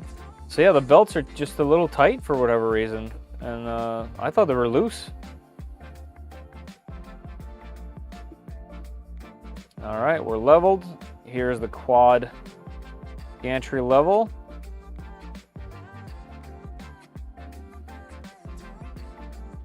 All right, so far so good.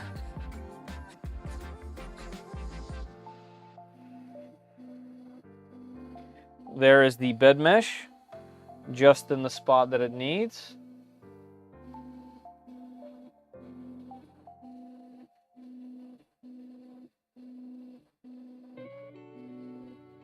All right, now we're gonna heat to 220 because it was at 150 for this part.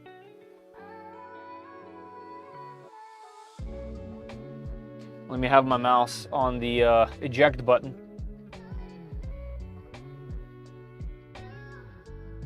I need more of them bells.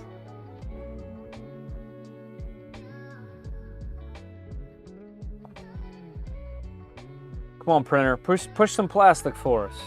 Even though the extruder is still wacky. Come on. All right, here is the purge. Nothing's coming out quite yet. I see some plastic. There it goes. Okay, we got a little purge going. I'll move the camera in a minute. All right, let's see how the bed leveling is. It's way too high. Way too high. Let's lower it. I believe I have to go backwards, right? This. Negative. Way too high. So we're gonna have to watch that one more time.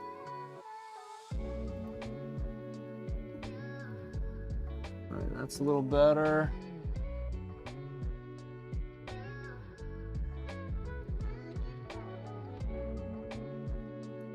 That's better.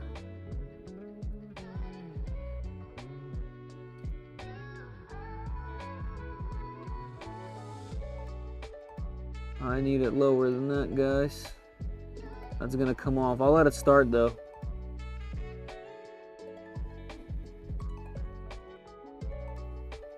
Just so we can see how it's looking. Let's set up the camera in a more favorable spot.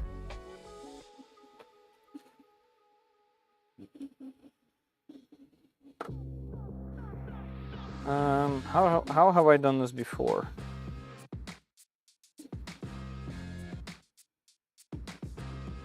What's up with the light being in the shot? What is it, my first time doing this?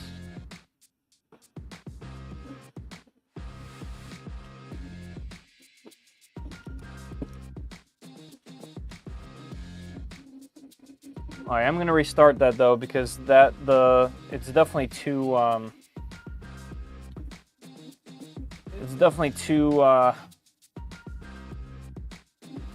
too low, or too high rather. Oh right, it's the legs. It's this part. There we go.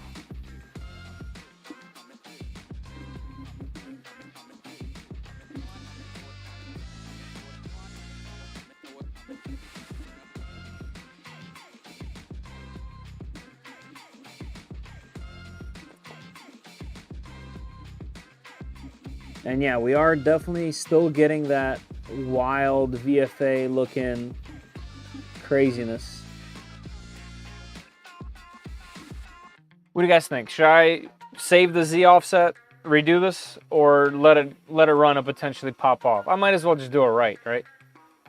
I think I'm gonna save the Z offset. Here, I'm gonna cancel this before it gets too far. Let's save the Z offset.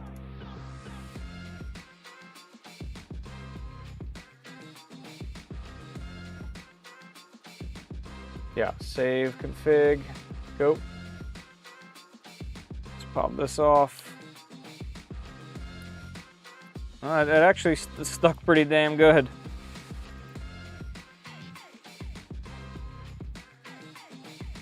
It would have been just fine, it seems.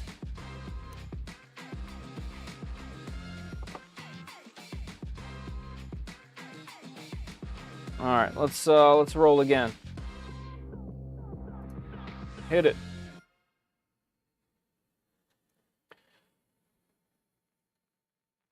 Yeah, it's a little bit high. A little high. But yeah, you can see, there it goes. You guys see that? It was doing that before as well. Really consistently, and I have a feeling it's that gear.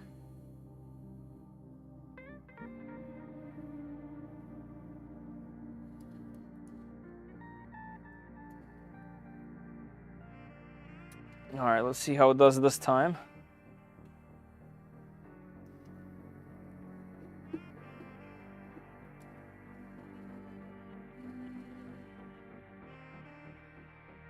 I do need to make some kind of nozzle cleaning routine. Because if there's a little blob down there, it's gonna mess all this up.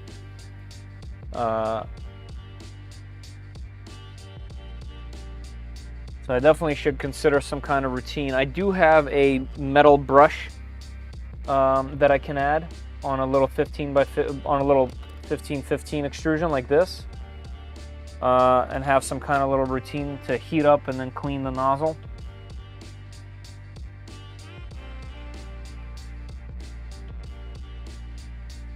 Hey, Griff Gear, what's going on? Hey, Zamgod.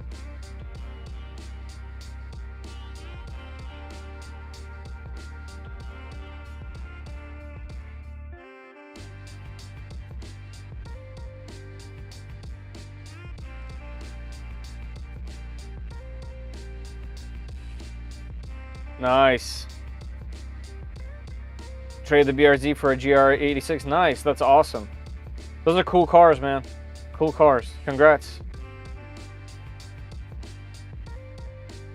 All right, here we go. Where's the emergency button? All right, give me a good first layer. That's gonna be good. Yep, there we go. Great first layer. Maybe even still a little bit high, but I'm gonna leave it. I'm gonna leave it anyway.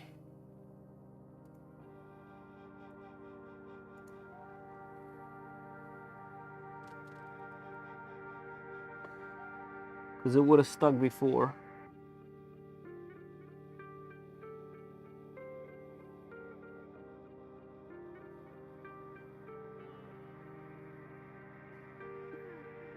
Yeah, I mean, it's definitely high. Am I going the opposite direction? Why would negative... Am I just used to different machines where the bed moves and this doesn't move? Is that supposed to be a positive number? Did I mess that up? Guys, I don't have a 2.4. I have only had a V0 and a Trident. And all my other machines, all my Caliber machines in the entire room where the bed moves. On Z offset, on the 2.4 or on the Micron, do I need to go to the positives or negatives to move it?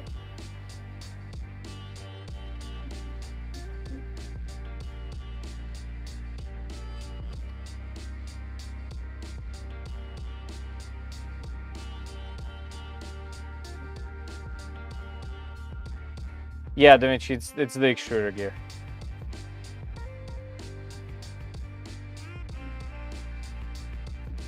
Hey, there he is. What's up, Brian? How you doing, man?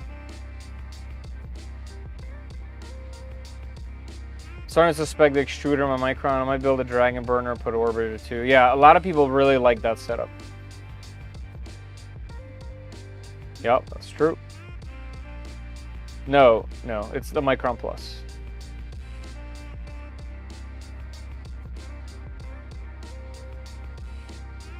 I would think negative to lower the gear. Right, that's what I'm thinking, but it's still tall.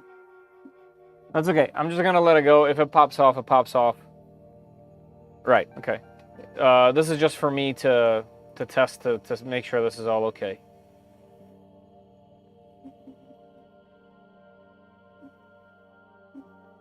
And I need to find some way to test that VFA thing that's going on. I need to test if it is the gear. I mean, the gear... It's the gear. Thank you, True. Ballistic, I don't know if you've seen, the problem that I had was this gear, the stock gear that came with the kit.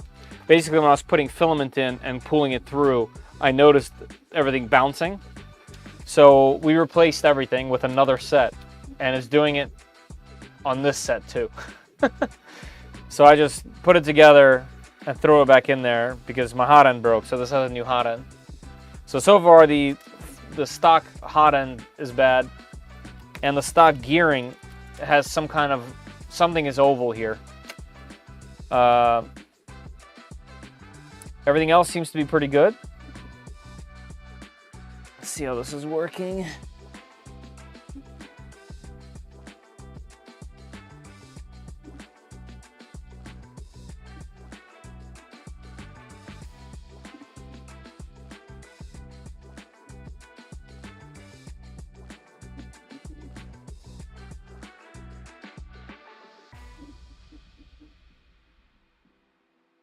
I probably shouldn't be doing any kind of belt modifications while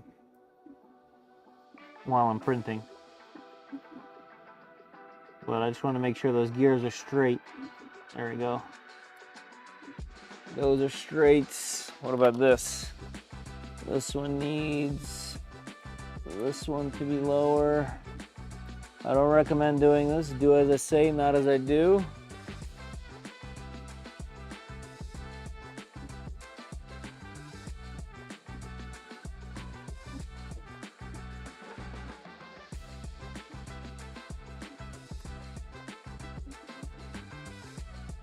All right. I recall having an issue with the hot end in the last stream. Yeah, right, that's what happened. Replaced that, so we got new hot end. But now we got a whole different issue. I'm gonna lower the heat. Actually, it might raise the heat. It looks like the film is coming out flat. Let's do 230.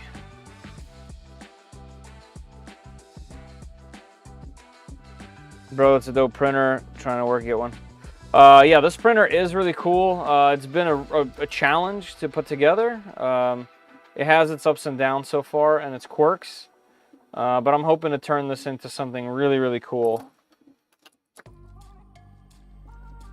Maybe pick up a genuine Bondtech. Yeah, I mean, I have to. I think I have to, because the reason why I didn't is because I want to put 4 tool heads on here, and that just gets so pricey, you know, for one machine.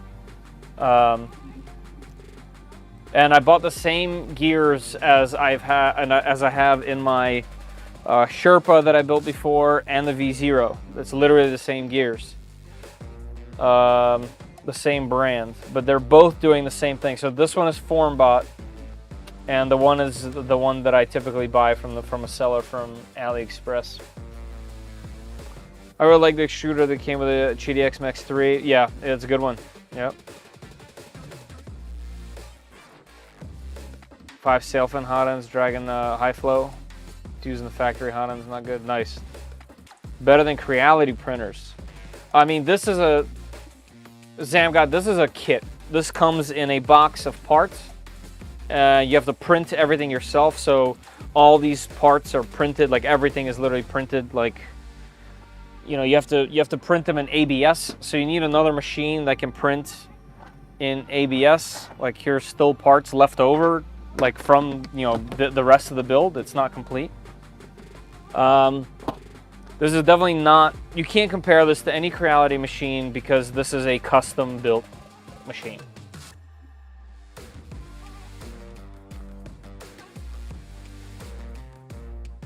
Like 3? Yeah, I mean, that's coming up, right? Nice, nice. That's also true. That's also true. Yeah, my schedule is all kinds of whack for that trip now. I thought that Creality was going to be there and I was going to do stuff, but no. So I'll just be hanging out.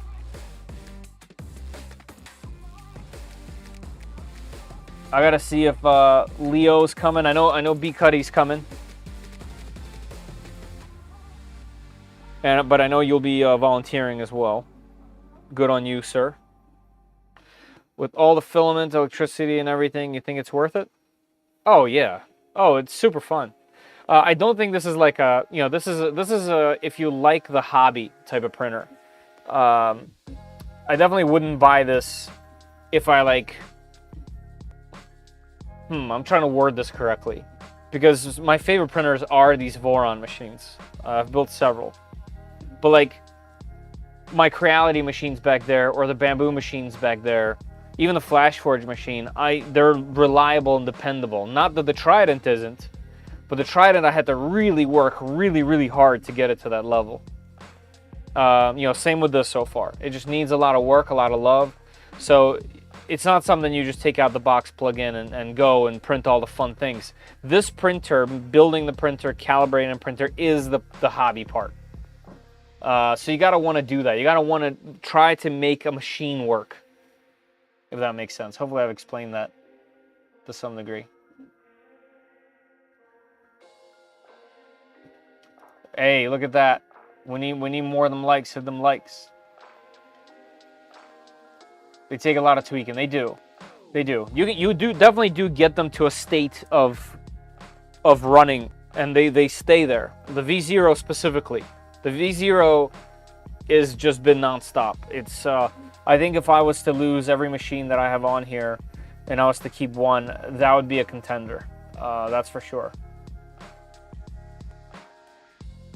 Yeah, I mean, I'm getting severe VFAs, but if it can print the rest and the rest is sharp, the angle's looking good. How can I get you guys closer down there? I guess I could take you off this tripod. All right, bear with me. Here, I'll change the view for a sec so that you guys don't vomit. Bear with me for a sec. Let me try something. There's got to be a better way for us to mount this up. So can't I? Oh, it'll be upside down. All right, that won't work. All right, let's keep thinking. Can I set it up? I probably can. Yeah, let's do this. All right, we're going extreme. I got to move my bourbon. Let's do this. Aha! We got the torpedo set up. All right, this will work. And what can I put over here so that this doesn't fall? Nothing. I just extend it. Let's go. I think there's one more. Where is it? Where's the one more? It's 4 legs. Hold. Hold.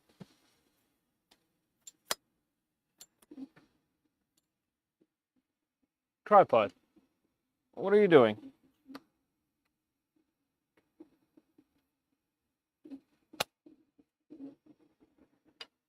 Okay. Well, I think that's forever like that now. That's fine. All right, let's get this thing lower. Because I've had it low before, so you guys can actually see the damn print. There we go. Let's do this.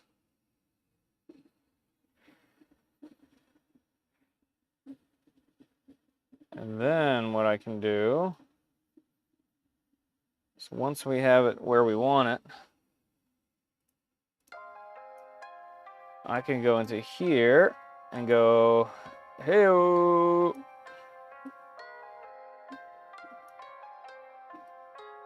Zoom out a little bit. There we go. That's what I wanted. All right. Never smashed the end like that? Oh yeah, it's stuck.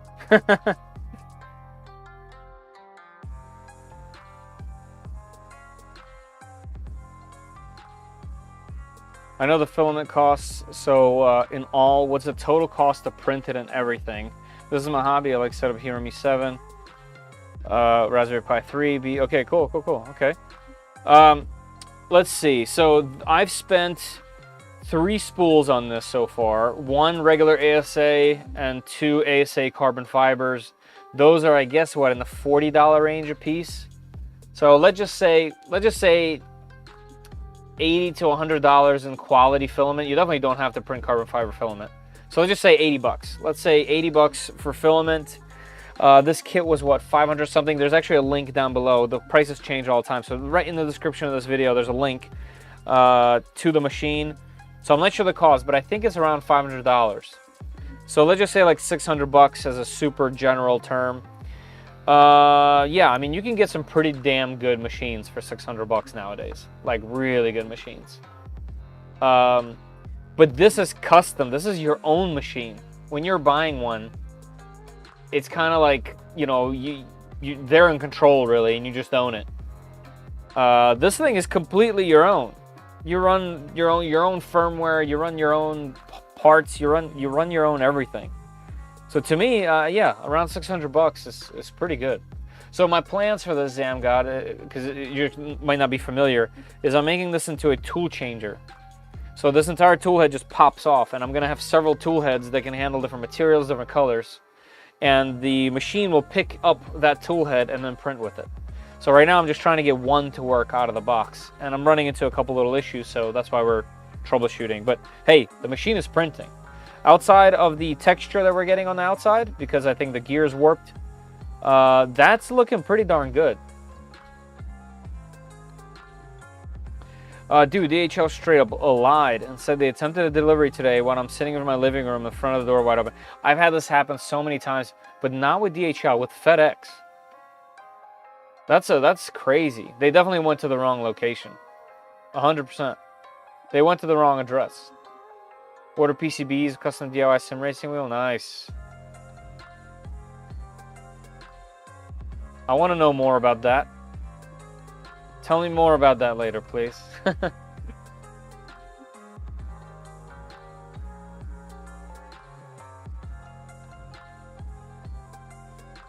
It's really hard to tell an engineer to stop whispering and just enjoy something that works well. Yeah. Whispering, you meant like tinkering. I have an entire collection of t-shirts for that one.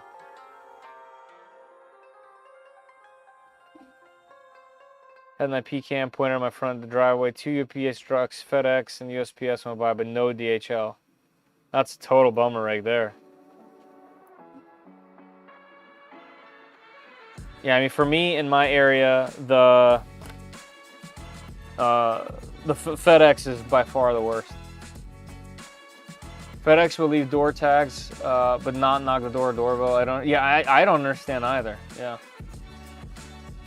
I just bought my most expensive filament, Fibron PA6 GF. That is expensive. I just got some Chitty Tech PPS CF, and that is essentially like $120 roll of filament. That's gonna be a fun one. I'm hoping to do some car-related prints with that. That link doesn't work.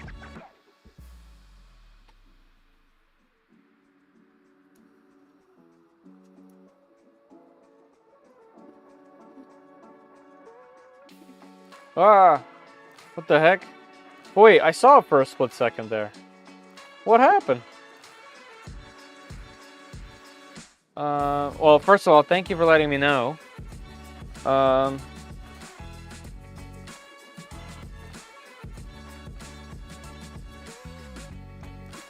What the? Oh, that's FISAC.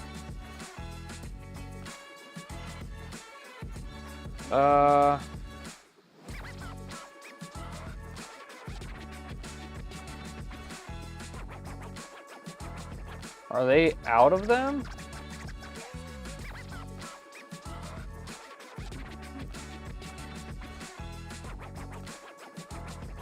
Well, that's weird. I'm not sure why that is.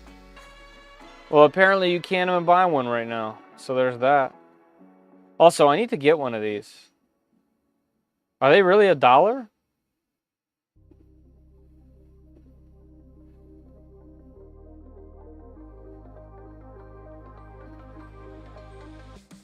Why are they $1? Free shipping?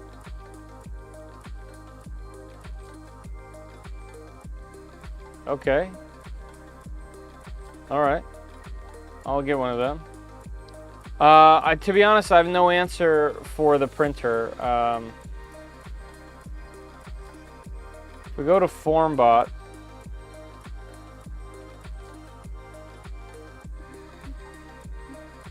I mean, you could always grab it here, but their AliExpress one had deals. Okay, so right now it's actually $600. You get a 20% off coupon for $300, 20%, $30 coupon. Okay, so it's $570.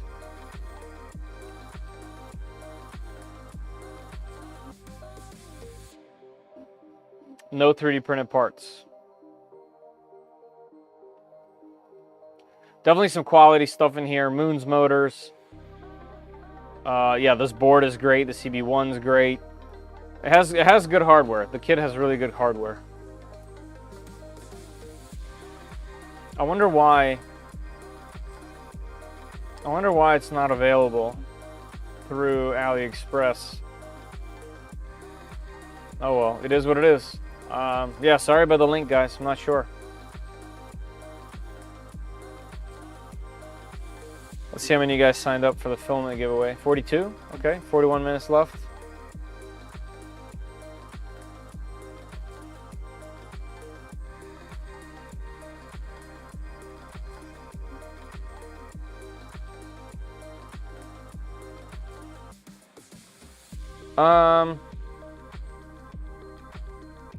It depends. If the C2 is printing fine, I would just leave it like that and save up for another machine. Doing a couple minor mods to it to make it print a little better isn't necessarily a bad thing. But yeah, I would say it's probably not a platform that's worth investing into.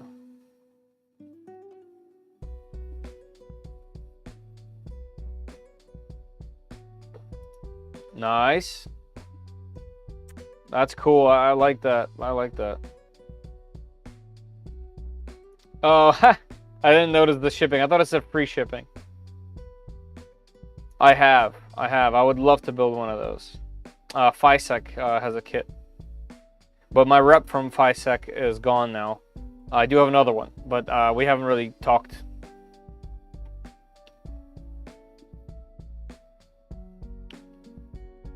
I just finished making a bamboo mice. It came out awesome, but the mouse click feels like poop. Oh, that's unfortunate. I'm definitely really picky with the mice, and I want one here because I have the keyboard with the 3D printed keys. So I kind of want to make a 3D printed mouse. You know, this isn't a gaming setup. This is just a streaming setup, so it doesn't need to be a crazy mouse. But yeah, I'd like to put this work mouse back in my bag, you know.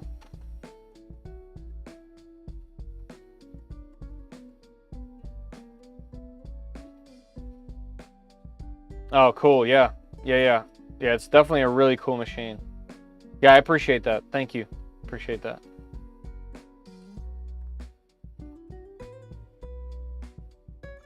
Oh, yeah, if you have a S1, the Ender 3 S1 is a great platform to do something with.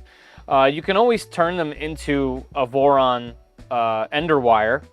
That would be a really cool project. Basically, it takes the Core XY structure and brings it up to make a Core XZ, right? Core XZ. So the Core XZ moves this way and the bed still slings. And it's a really cool Voron. So you can do that. But yeah, generally speaking, I think you could save and buy yourself a really nice machine. I mean, even these bed slinger bamboos with multicolor for what, $300-400 with the 4-color is really amazing. Like it's a really good machine. So I would say get them printing the best that they can and then save up. That would be my advice.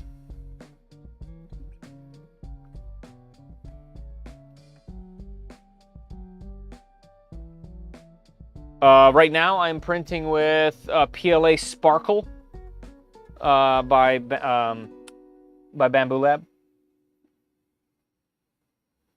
That's why I see little specks in there.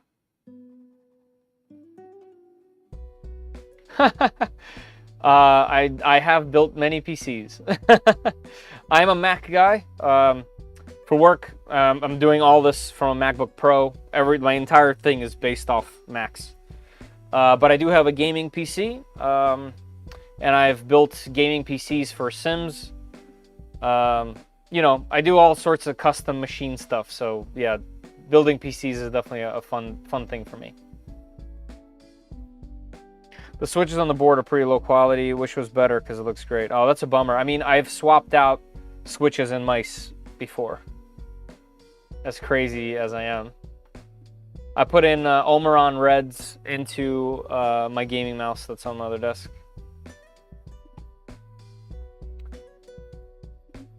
How much a roundware will cost? About, let's say, about $500-600 to be fair. But when you do this, you have full control over what you build it into. If you want top of the line stuff, you do that. If you want middle of the line stuff, you do that. If you want budget stuff, you do that. So it's kind of up to you. You have to want to make a project, and at the end of the project, you get yourself a printer. But yeah, check out Enderwire. That could be a fun project, especially because you already have the core machines. And you would need, you know, printable parts. Oh, the thing that you would need is to be able to print in ABS. So maybe one of the other suggestions I have is to look at a kit called Rook. I wish B-Cuddy was here. He's kind of an expert in them now. But you can use a lot of parts from your C2 even to build a Rook. And they can be printed with PLA. So you could use the machines you have now to print PLA to build one of these cool, faster Core XY machines. So check that out.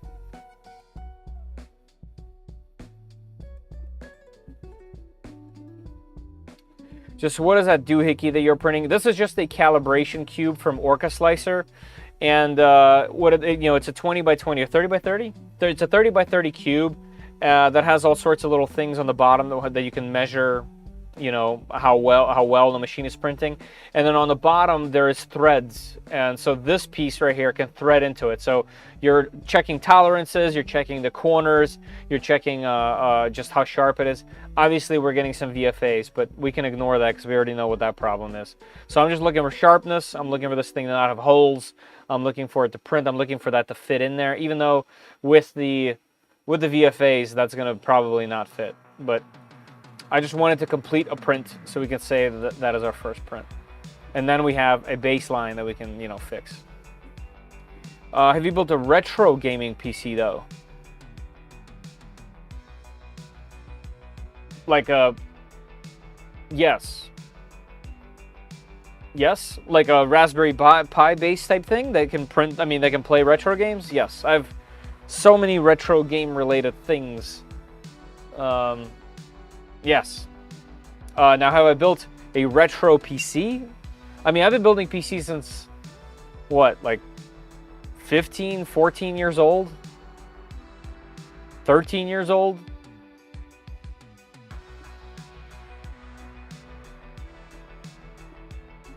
We still like you even if you're an Apple guy. Appreciate that. Underwire parts and ABS on a Prusa with an enclosure made out of poster board. Bam. Yep. Do you think that Voron you got right there is better than the Bamboo Labs you have? No, it's not. Definitely not. The Bamboo Lab, I mean, this is a $1,500 machine, so it's kind of ridiculous to compare it to anything. No, I would say the Bamboo is significantly better than this in almost every way, at the way this is set up.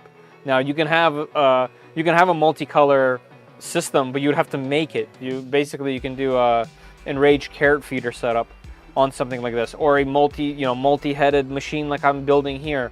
You can turn this into one of them, but that machine is, you take it out of the box and it is polished to the T with zero imperfections.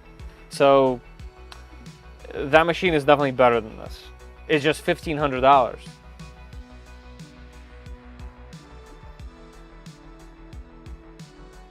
Posted a couple pics. I see it down here on my display. It looks good. What'd you print that on, Eric?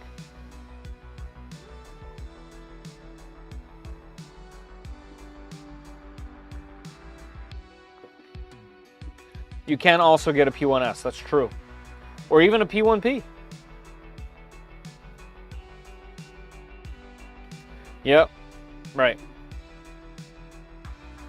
Yeah, it's hard to compare these things.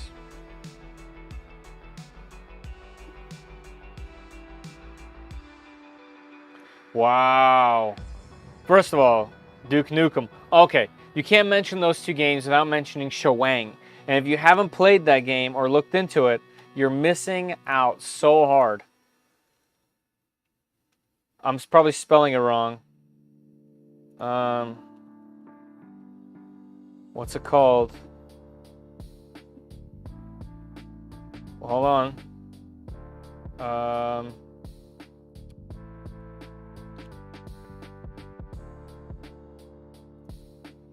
Shawang.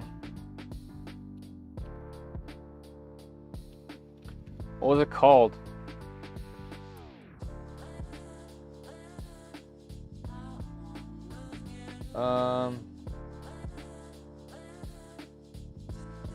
He walked around with a sword.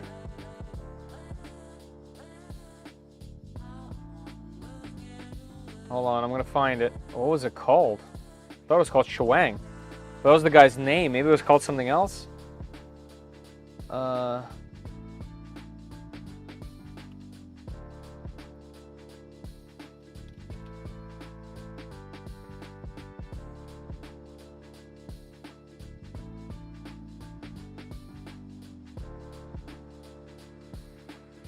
Hold on, I'm gonna find it.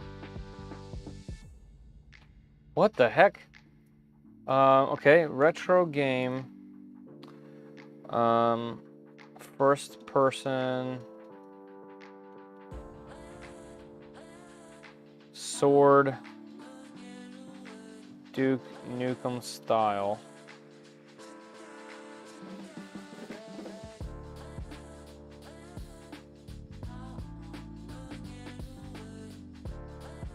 What, is it Shadow Warrior?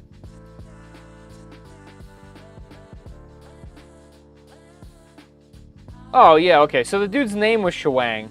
It's called Shadow Warrior. This. Yeah, this game right here. Hold on. Yes. You gotta get this. Yes. Shadow Warrior, that's right. Interesting. Oh, man, I probably should have just checked the chat. You guys have been on it. I do have one, yeah. It is. It is. Do not look.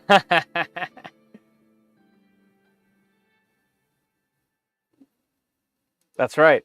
So, okay, well, hold on. I gotta pause this. Because I'm not your typical Apple guy. Okay, I am a tinkerer. I'm a hacker. There is nothing that the Mac Apple computer has stopped me from doing. I run everything on here. I run everything from Linux to Windows machines right on it. I game on here, on this machine. I do serious work, whether it's video editing or audio editing or professional graphic design and web design on this thing. It is bar none the best machine that I've ever had. I have an M1 MacBook Pro. Like I said, I also have PCs. I have a pretty serious gaming PC. I have several. Technically, I have 3 that I've currently built and have in my possession. And there's a place for them. But there's nothing like this recent MacBook Pro. It is an absolute and utter workhorse that I have nothing even that can compare to. It's just amazing. And like I said, there's nothing that really like stops me. Right to repair, yes. If this thing ever breaks or anything like that, you're 100% right. I'm not able to do anything on it. With that said, the MacBook Pro that I had before this one, I had since 2014, and now my daughter has it, and it still fully functions. They are super reliable. They're built really well. They're literally top-notch components. Like, it's the best that money can buy. And I know people don't like Apple because they do Apple stuff. And that does not, like, yeah, there's things I don't like about that as well. But at the same time, as a person that needs this tool for work, there's nothing that comes close. And yeah, the comparison between them and Bamboo Lab is pretty right on.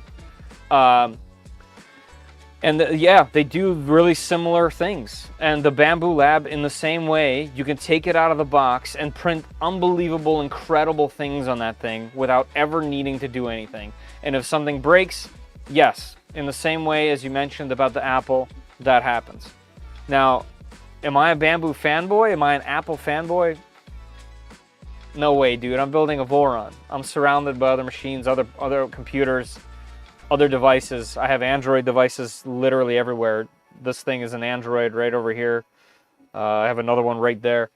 I just know what they're good at and what they're bad at. I take it at that, and I use it as a tool. And the Mac has never stopped me from anything. And in fact, it's enabled me to do anything that I want. And right now, the fact that you can use this app called Whiskey to make wine projects that run Windows-based apps right on here. You don't have to dual boot. You don't have to do anything. The M1 chips, M2, M3 chips are insane. Okay, for those that know SnowRunner, the game SnowRunner, I have played SnowRunner on my laptop natively through Whiskey on a 5K display on this MacBook Pro. Tell me that's not crazy cool. There's no chance. All right, that's it. Rant over. Yeah, well, it was. Yeah, Shadow Warrior. Yep, you knew it. You knew it all along. I did. I didn't know anything about it until they announced it. I don't have one. I don't think they're sending me one. But it's definitely cool looking. Man, the streets of River. That's crazy. Stay safe out there, man. Shadow Warrior. Not 3. I'm talking 1, baby. I have played them all, by the way, even up to the recent one. Yeah, I know, right? Yeah, so we bought these what, 2-3 years ago, and you know, when the reason why, so we went kind of like really high end with them, so they were maxed out because it's business expenses for work, and the previous one, like I said, has lasted so long since 2014. And that's really incredible, you know. But like with video editing, running certain apps, especially collaborative-based apps, it was slowing down at this point, and it was end of life for software. So yeah, we kind of bought the M1 and kind of went all in again. So I don't know how long it'll take for me to notice anything, and I know the M3 is incredible, but I haven't noticed any kind of slowdown or anything that I've needed. You know, I'm not doing any kind of crazy, like, compute-specific things on here, but for video, for sound, for graphic design, crazy. And I use a super wide 5K display at work with it, and it's unbelievable. No, I have an M1. They do. Griff knows what I'm talking about. There you go. Yep, they just go. I get it. Yep, use what you like. Yep. Like I said, it's never been a. It's literally always been an enabler for me. I can do anything on this machine. Yep, same.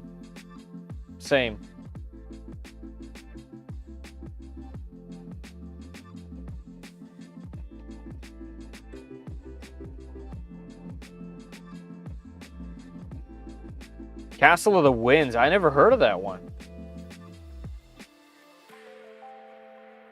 By the way, our print is almost ready, guys. How long do we have on the contest?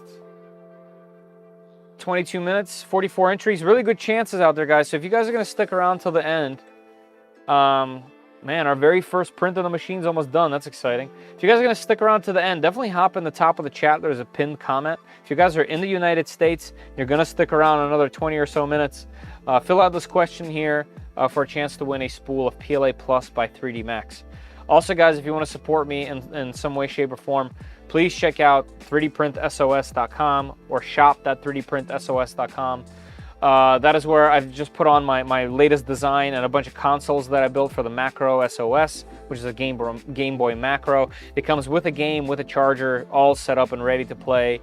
I have a bunch of my own designs for shirts, like what I'm wearing right now, and they're only 16 bucks plus shipping, the cheapest I could possibly make them in terms of price. Just so that you guys can get something in your hand and still be able to support me. There's also hoodies. There's also work mats. I have a mat right here that I'm on every single day. I actually use this black one right over here that I really like. These mugs are really cool. Just check them out. You can also get my latest videos and my Instagram here if you guys want to follow. Definitely check out 3dprintsos.com if you want to support. It's been a really cool platform, and it definitely helps the channel out tremendously. So please keep that in mind.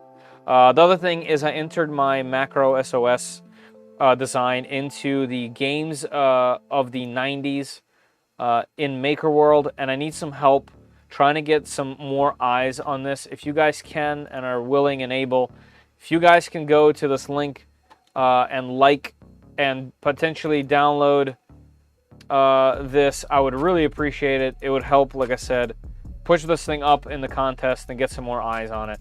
I would really appreciate it. Right now it has 38 likes and let's see how many downloads. 21 downloads. So yeah, I would love a little bit of love on here, just so I can get up there and get some eyes on it, and maybe be able to. There's so many cool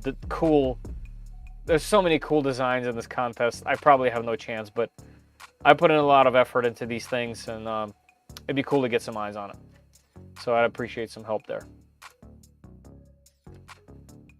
What else? Let's save this. Probe, go. Will do. Thank you, sir.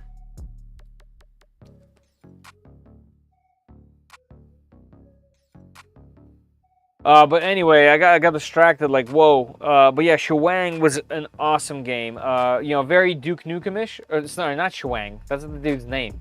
Shadow Warrior, the original one, is absolutely fantastic. There's a sword. You're obviously akimboing everything. The enemies were cool. This is from the modern one.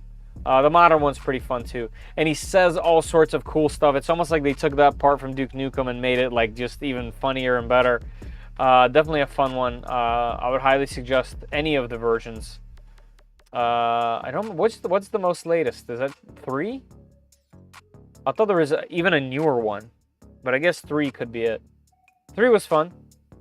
I like the story. It was cool. You know, it is what it is. It's like a shoot 'em up, slash 'em up, you know, kind of funky thing. But I had fun with it. I don't know why this review says super disappointing. I don't know. I enjoyed it. But like I said, I've also been playing it from the original, and I loved it. I remember it like it was yesterday. There was also another DOS game. Oh man, what was it? It was a cereal game. Was it Chex? Chex Mix game? Chex Quest. Chex Quest. You guys remember buying this cereal back in the day and then playing this game that came with it? This thing came on a floppy, I think. Yeah. Chex Quest. Yep, I remember these green guys. Oh man, that was ages ago.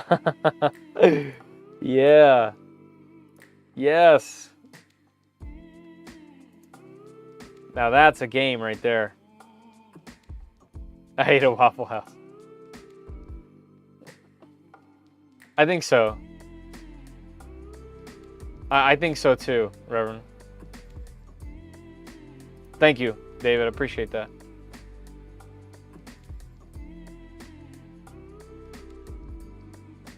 PC Gamer? Yeah, me too.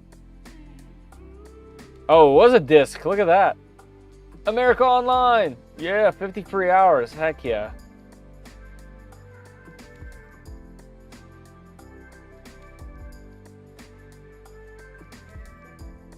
Epic. Wow. Oh, that's a drawing. Yes. No, I don't remember this one. Domino's Pizza had one? That's cool. All right, this thing is all cool. The fans have all stopped working. Let's check this thing out. I obviously know it has its issues. Oh, yeah.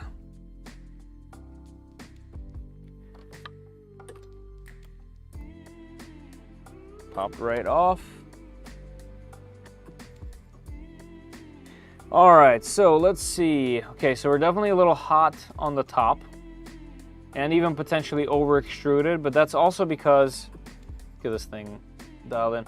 It's also because I didn't, you know, we put in all new extruder gears and I didn't do a calibration, so I'm not gonna critique it too much on that.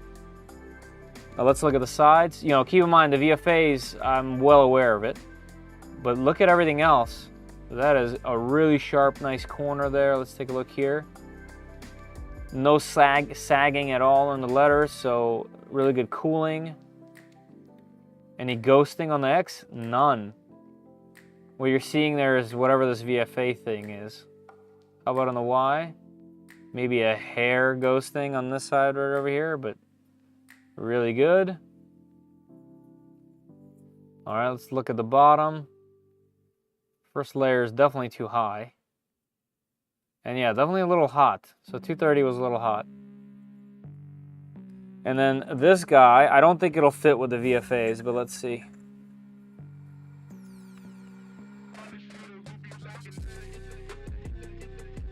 Come on, there's like a sweet spot that it goes into.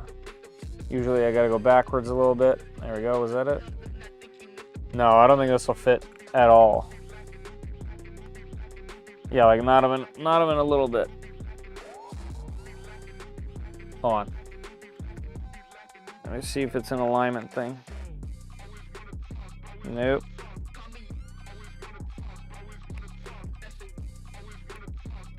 No chance it's fitting. All right, so maybe we're getting some kind of over extrusion, but that's something to fix. And now we have a V1. Let me see what's happening here. All right, I see where it should be going. And what about this? So this should go right here. Yeah, I mean, the fact that the whole outside is wavy and the whole inside is wavy, there's zero chance this is gonna fit.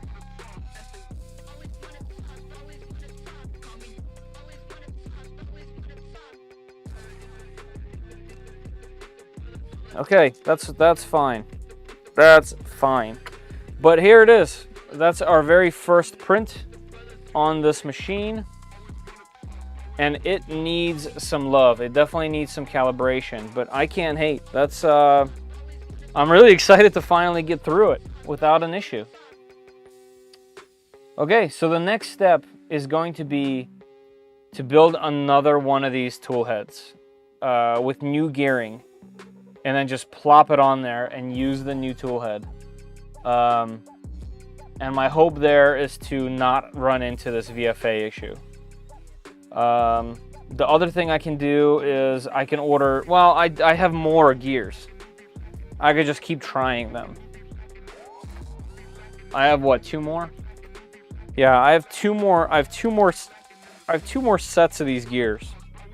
So I can just keep trying them until I find something that doesn't do this. But I'm thinking, since I need multiple tool heads anyway, I might as well just build the whole assembly and plop it on there. So that's where we're at. Let's do this. Let's go here. Let's go back out. Let me try to get this thing back in.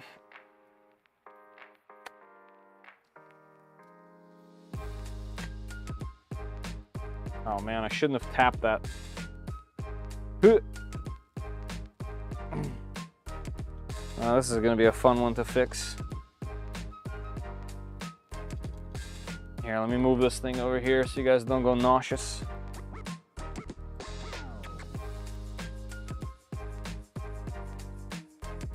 There we go. This one too. There we go. Collapsed. Let's give this camera back to a reasonable spot. There we go. Bam. Bada bing, bada boom. Let's get this temporary thing out of here. So there's still a bunch of other things to figure out as well. Obviously, I have all the panels to put on. I have a cable to make look much better and wrap. Yeah, there's still a bunch of stuff, but the fact that this printed plastic, and it's not too bad, like these things are easily fixed, that's cool. Does that mean that it's the end of the series for live streaming? Probably. I think the rest of the stuff I'm going to try to fix off stream. But we'll see. All right, let me try to catch up here. How much time do we have? We have like 12 minutes. Oh no, yeah, about 12 minutes or so. Let's see. I spent more time playing original SimCity. Yes, original SimCity was great. I did too. No, I've heard of this game. I never played it though. So these VFAs are because the gear is literally, like, that's why we did this whole stream, is I had a gear that's warped. I put in a new set of gears and pulling filament through it, it's still warped. So the new gears that I put in are also warped. K-trim. So that's what's going on. It's literally, something is literally off center on there. So. Why do some people have green names? That means they're members of the YouTube channel. So they became YouTube members. And YouTube members get to see my videos that I post on the channel at least 2 days earlier than the rest of the channel. I had a 3D printed airplane that I flew. There's the wing from it. That video is going to come out probably at the end of this week and will go live on the channel either on Sunday or Monday. So that's the perk of being a YouTube member. You get a green name, you get an icon, you get your own unique section on our Discord channel, and you get to see videos early. And obviously you get to support the channel. Probably these are bangers on this live stream. Share the link to your playlist. Oh yeah, the music's good. I don't have links to this playlist. I use a website called Upbeat, and I have a lifetime subscription, and basically it gives you MP3 files for editing videos, and obviously I use them for editing videos. So what you see right here, my trusty Winamp skin, I literally have just a ton of MP3s that I have the rights to play on the channel, whether it's live stream or not, so that I don't get strikes on the channel. And yeah, by the way, this is a really good song too. Like, they actually have some quality stuff on here. So yeah, I can only play these tracks, otherwise I'll get strikes on the channel and won't be able to monetize. So I don't have links, is what I'm trying to say. My channel's like whitelisted for all the tunes from the website.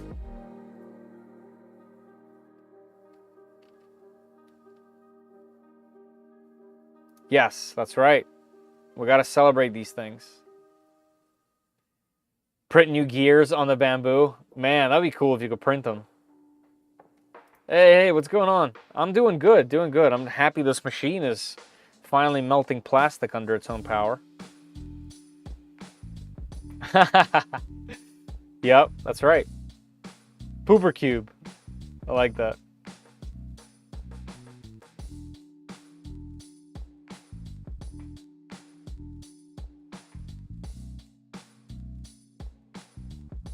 That's right. That's right. I am.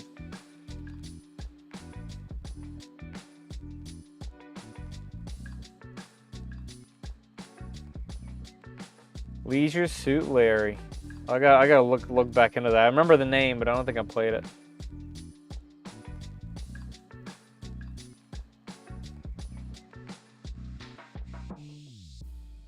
Just put my 2 cents in on the game build on Babu. Oh, thank you. I appreciate that.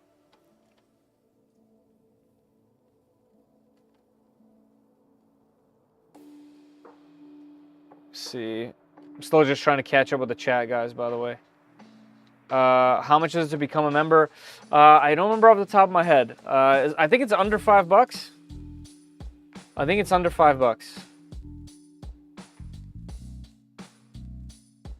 Someone needs to give you some memberships. Caleb. Yeah, if you do come to the live streams, people do give away memberships during live streams. Is that Winamp? It is. Since I'm on a Mac, it's called Reamp, but it does use official Winamp skins.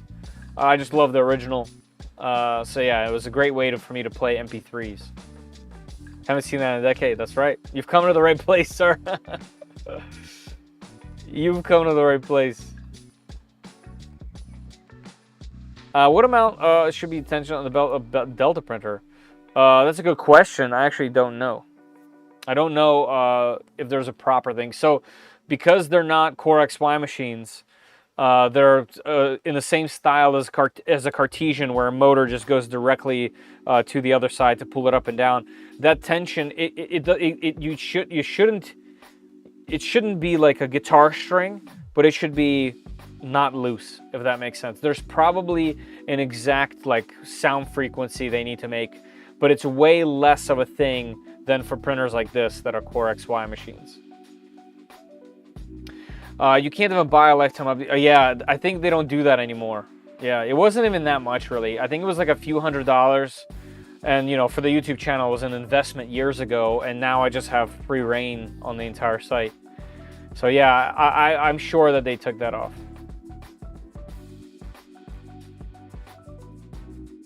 Nice. I've printed extruder gears with some success. Interesting. Haha, that's right.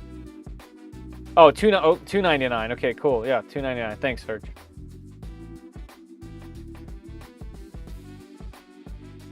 Miss most. Hey, Michael. By the way, miss most of the stream. Was the probe set to 1 sample per? Yes, I believe it's set to 1. But I think there's like a tolerance that plays a role as well. It's monthly.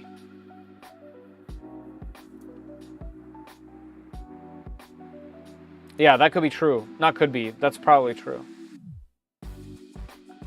Yeah. What time we got? Well, I think we have a few more minutes left. 5 minutes left, to be exact. All right, everybody. For those sticking around, if you're in the United States and you'd like a chance to win a spool of PLA Plus by 3D Max, there's 5 minutes left in our giveaway. There's a pinned comment all the way at the top of the chat. So jump in there, answer the question. Must be present, must be in the United States. Chance to win a spool of PLA Plus. And I'll probably do some reading. Actually, I'll just start now. Why not? What is your least favorite thing about the 3D printing hobby? Let's check that out.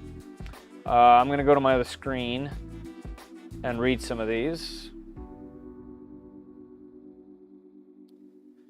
Let's see. Where can I click on here? It's always difficult to find. Okay, here we go. Here we go. So what is your least favorite thing about the 3D printing hobby? We got filament storage. We got the trolls that light up noobs who ask them for help. That is so aggravating. You're talking about Facebook, sir. Yeah, I agree with that. I agree with that. Failed prints. That's a good one.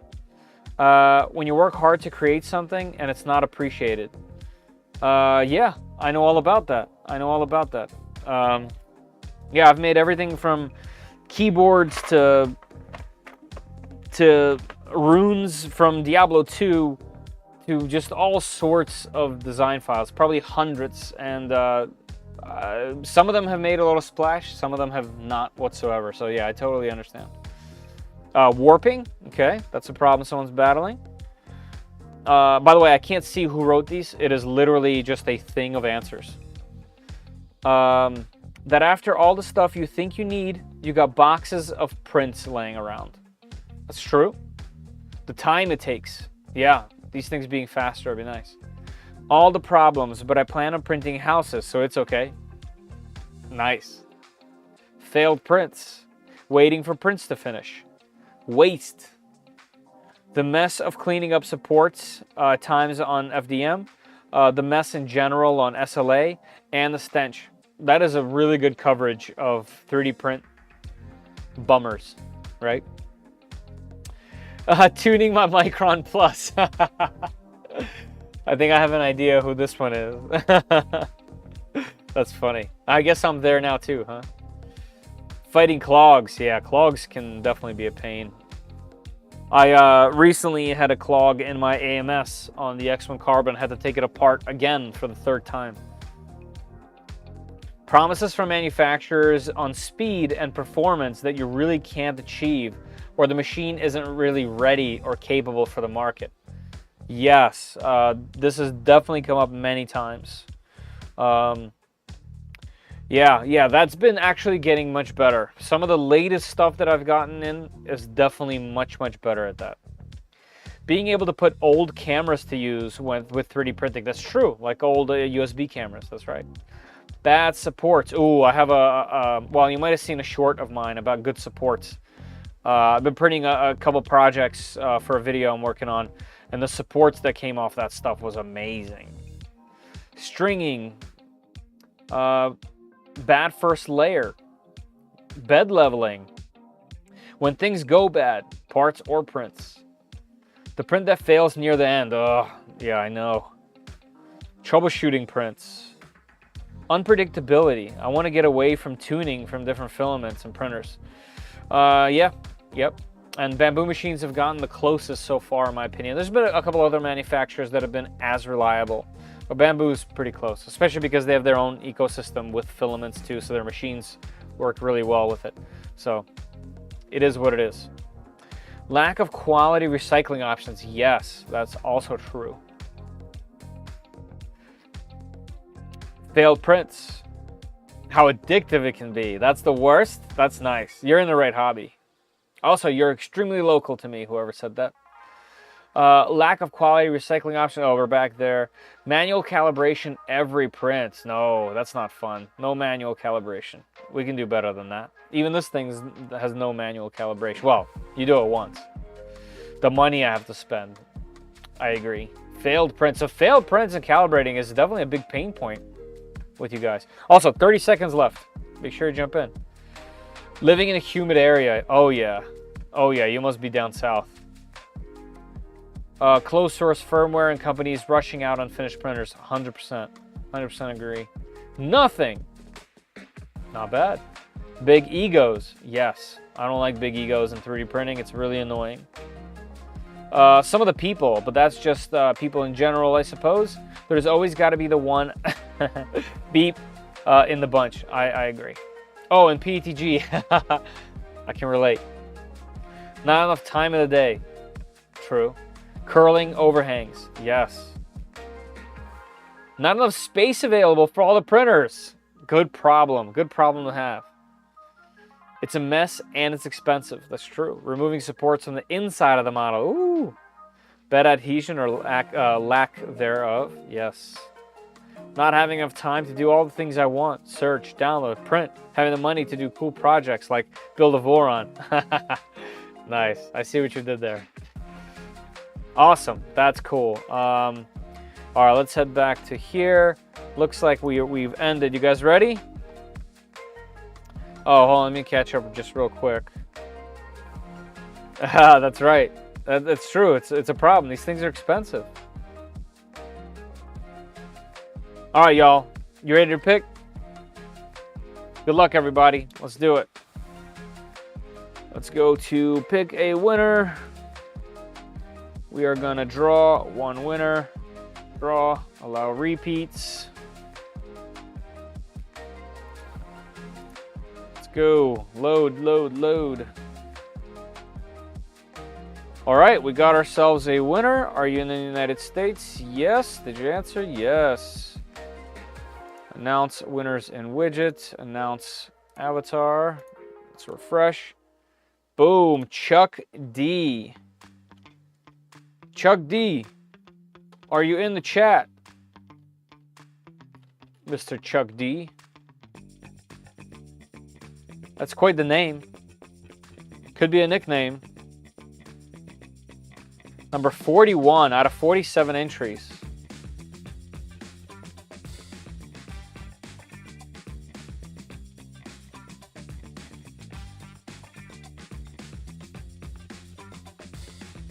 It was me with the PATG comment. Nice.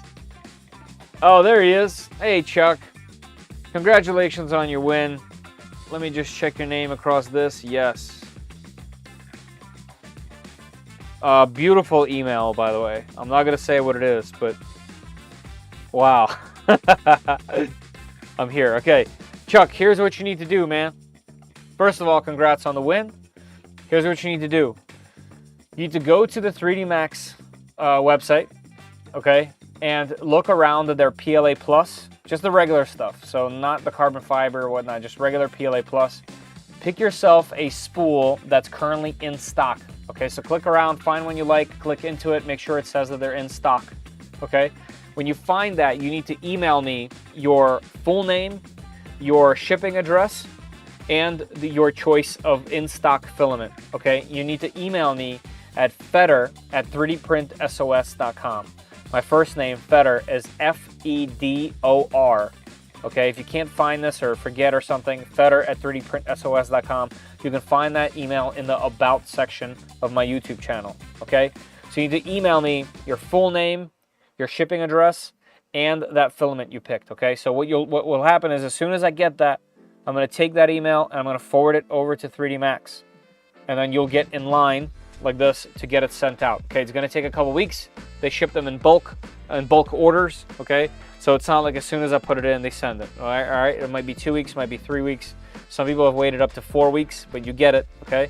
So pick one you like, do that. Let me know in the comments that you hear me and you understand what the requirements are.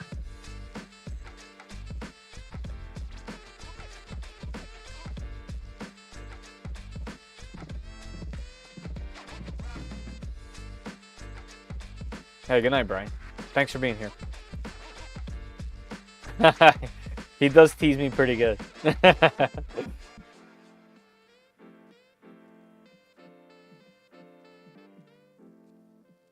Got it. Mucho appreciated. All right, cool. Chuck D. I like that. I like that. All right, fam. Did you guys have a cool stream tonight? How was it? Everybody enjoy it?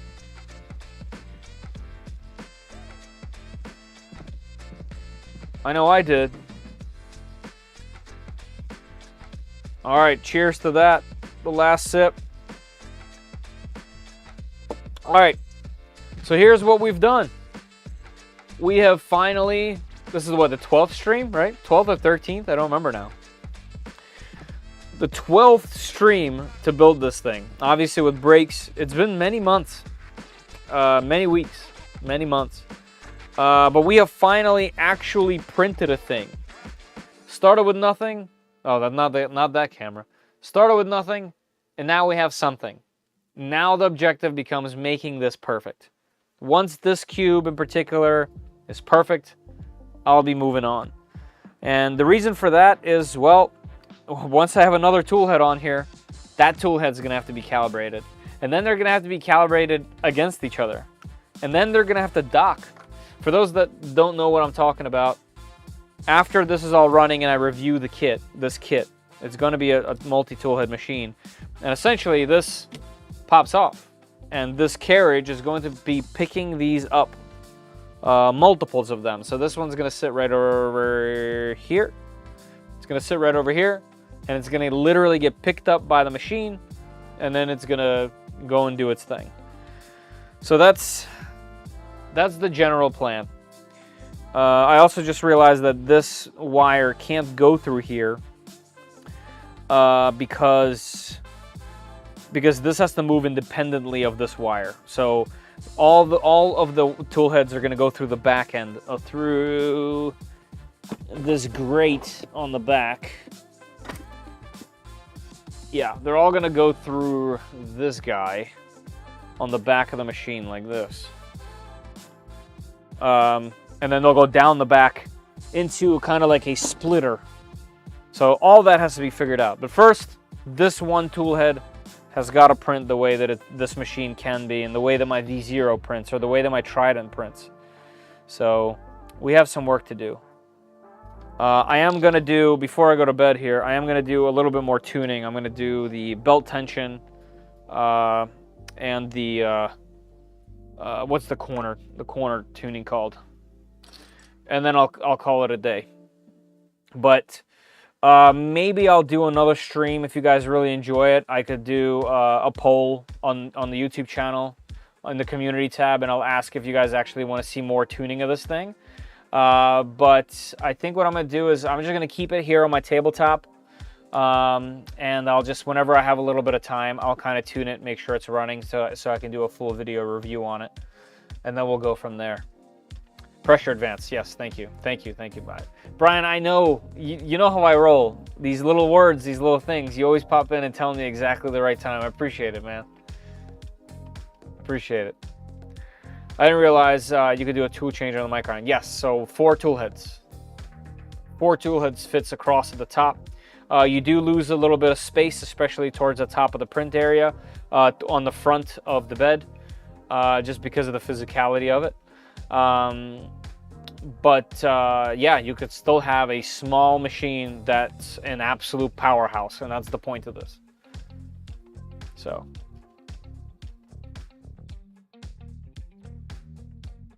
Yes, yes, yes. I don't care what you do. I appreciate that. I appreciate that. Yeah, CAN bus. CAN bus is also the word that I was looking for, but I was just calling it a wire. All right, everybody. I'm going to call it here. Thank you all for coming in and hanging out.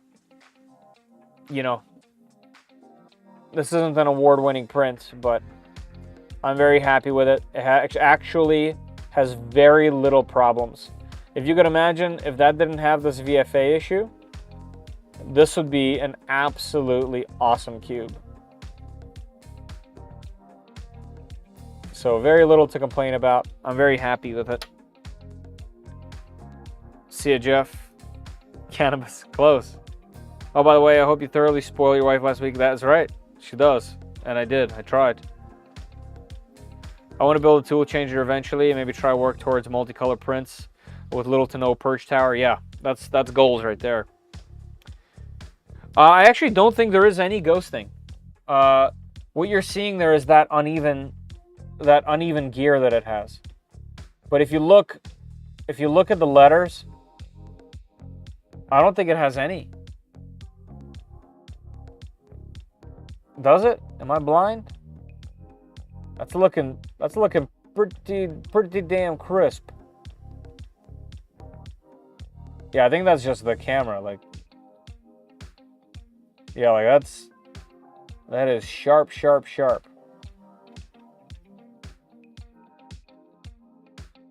Pretty good.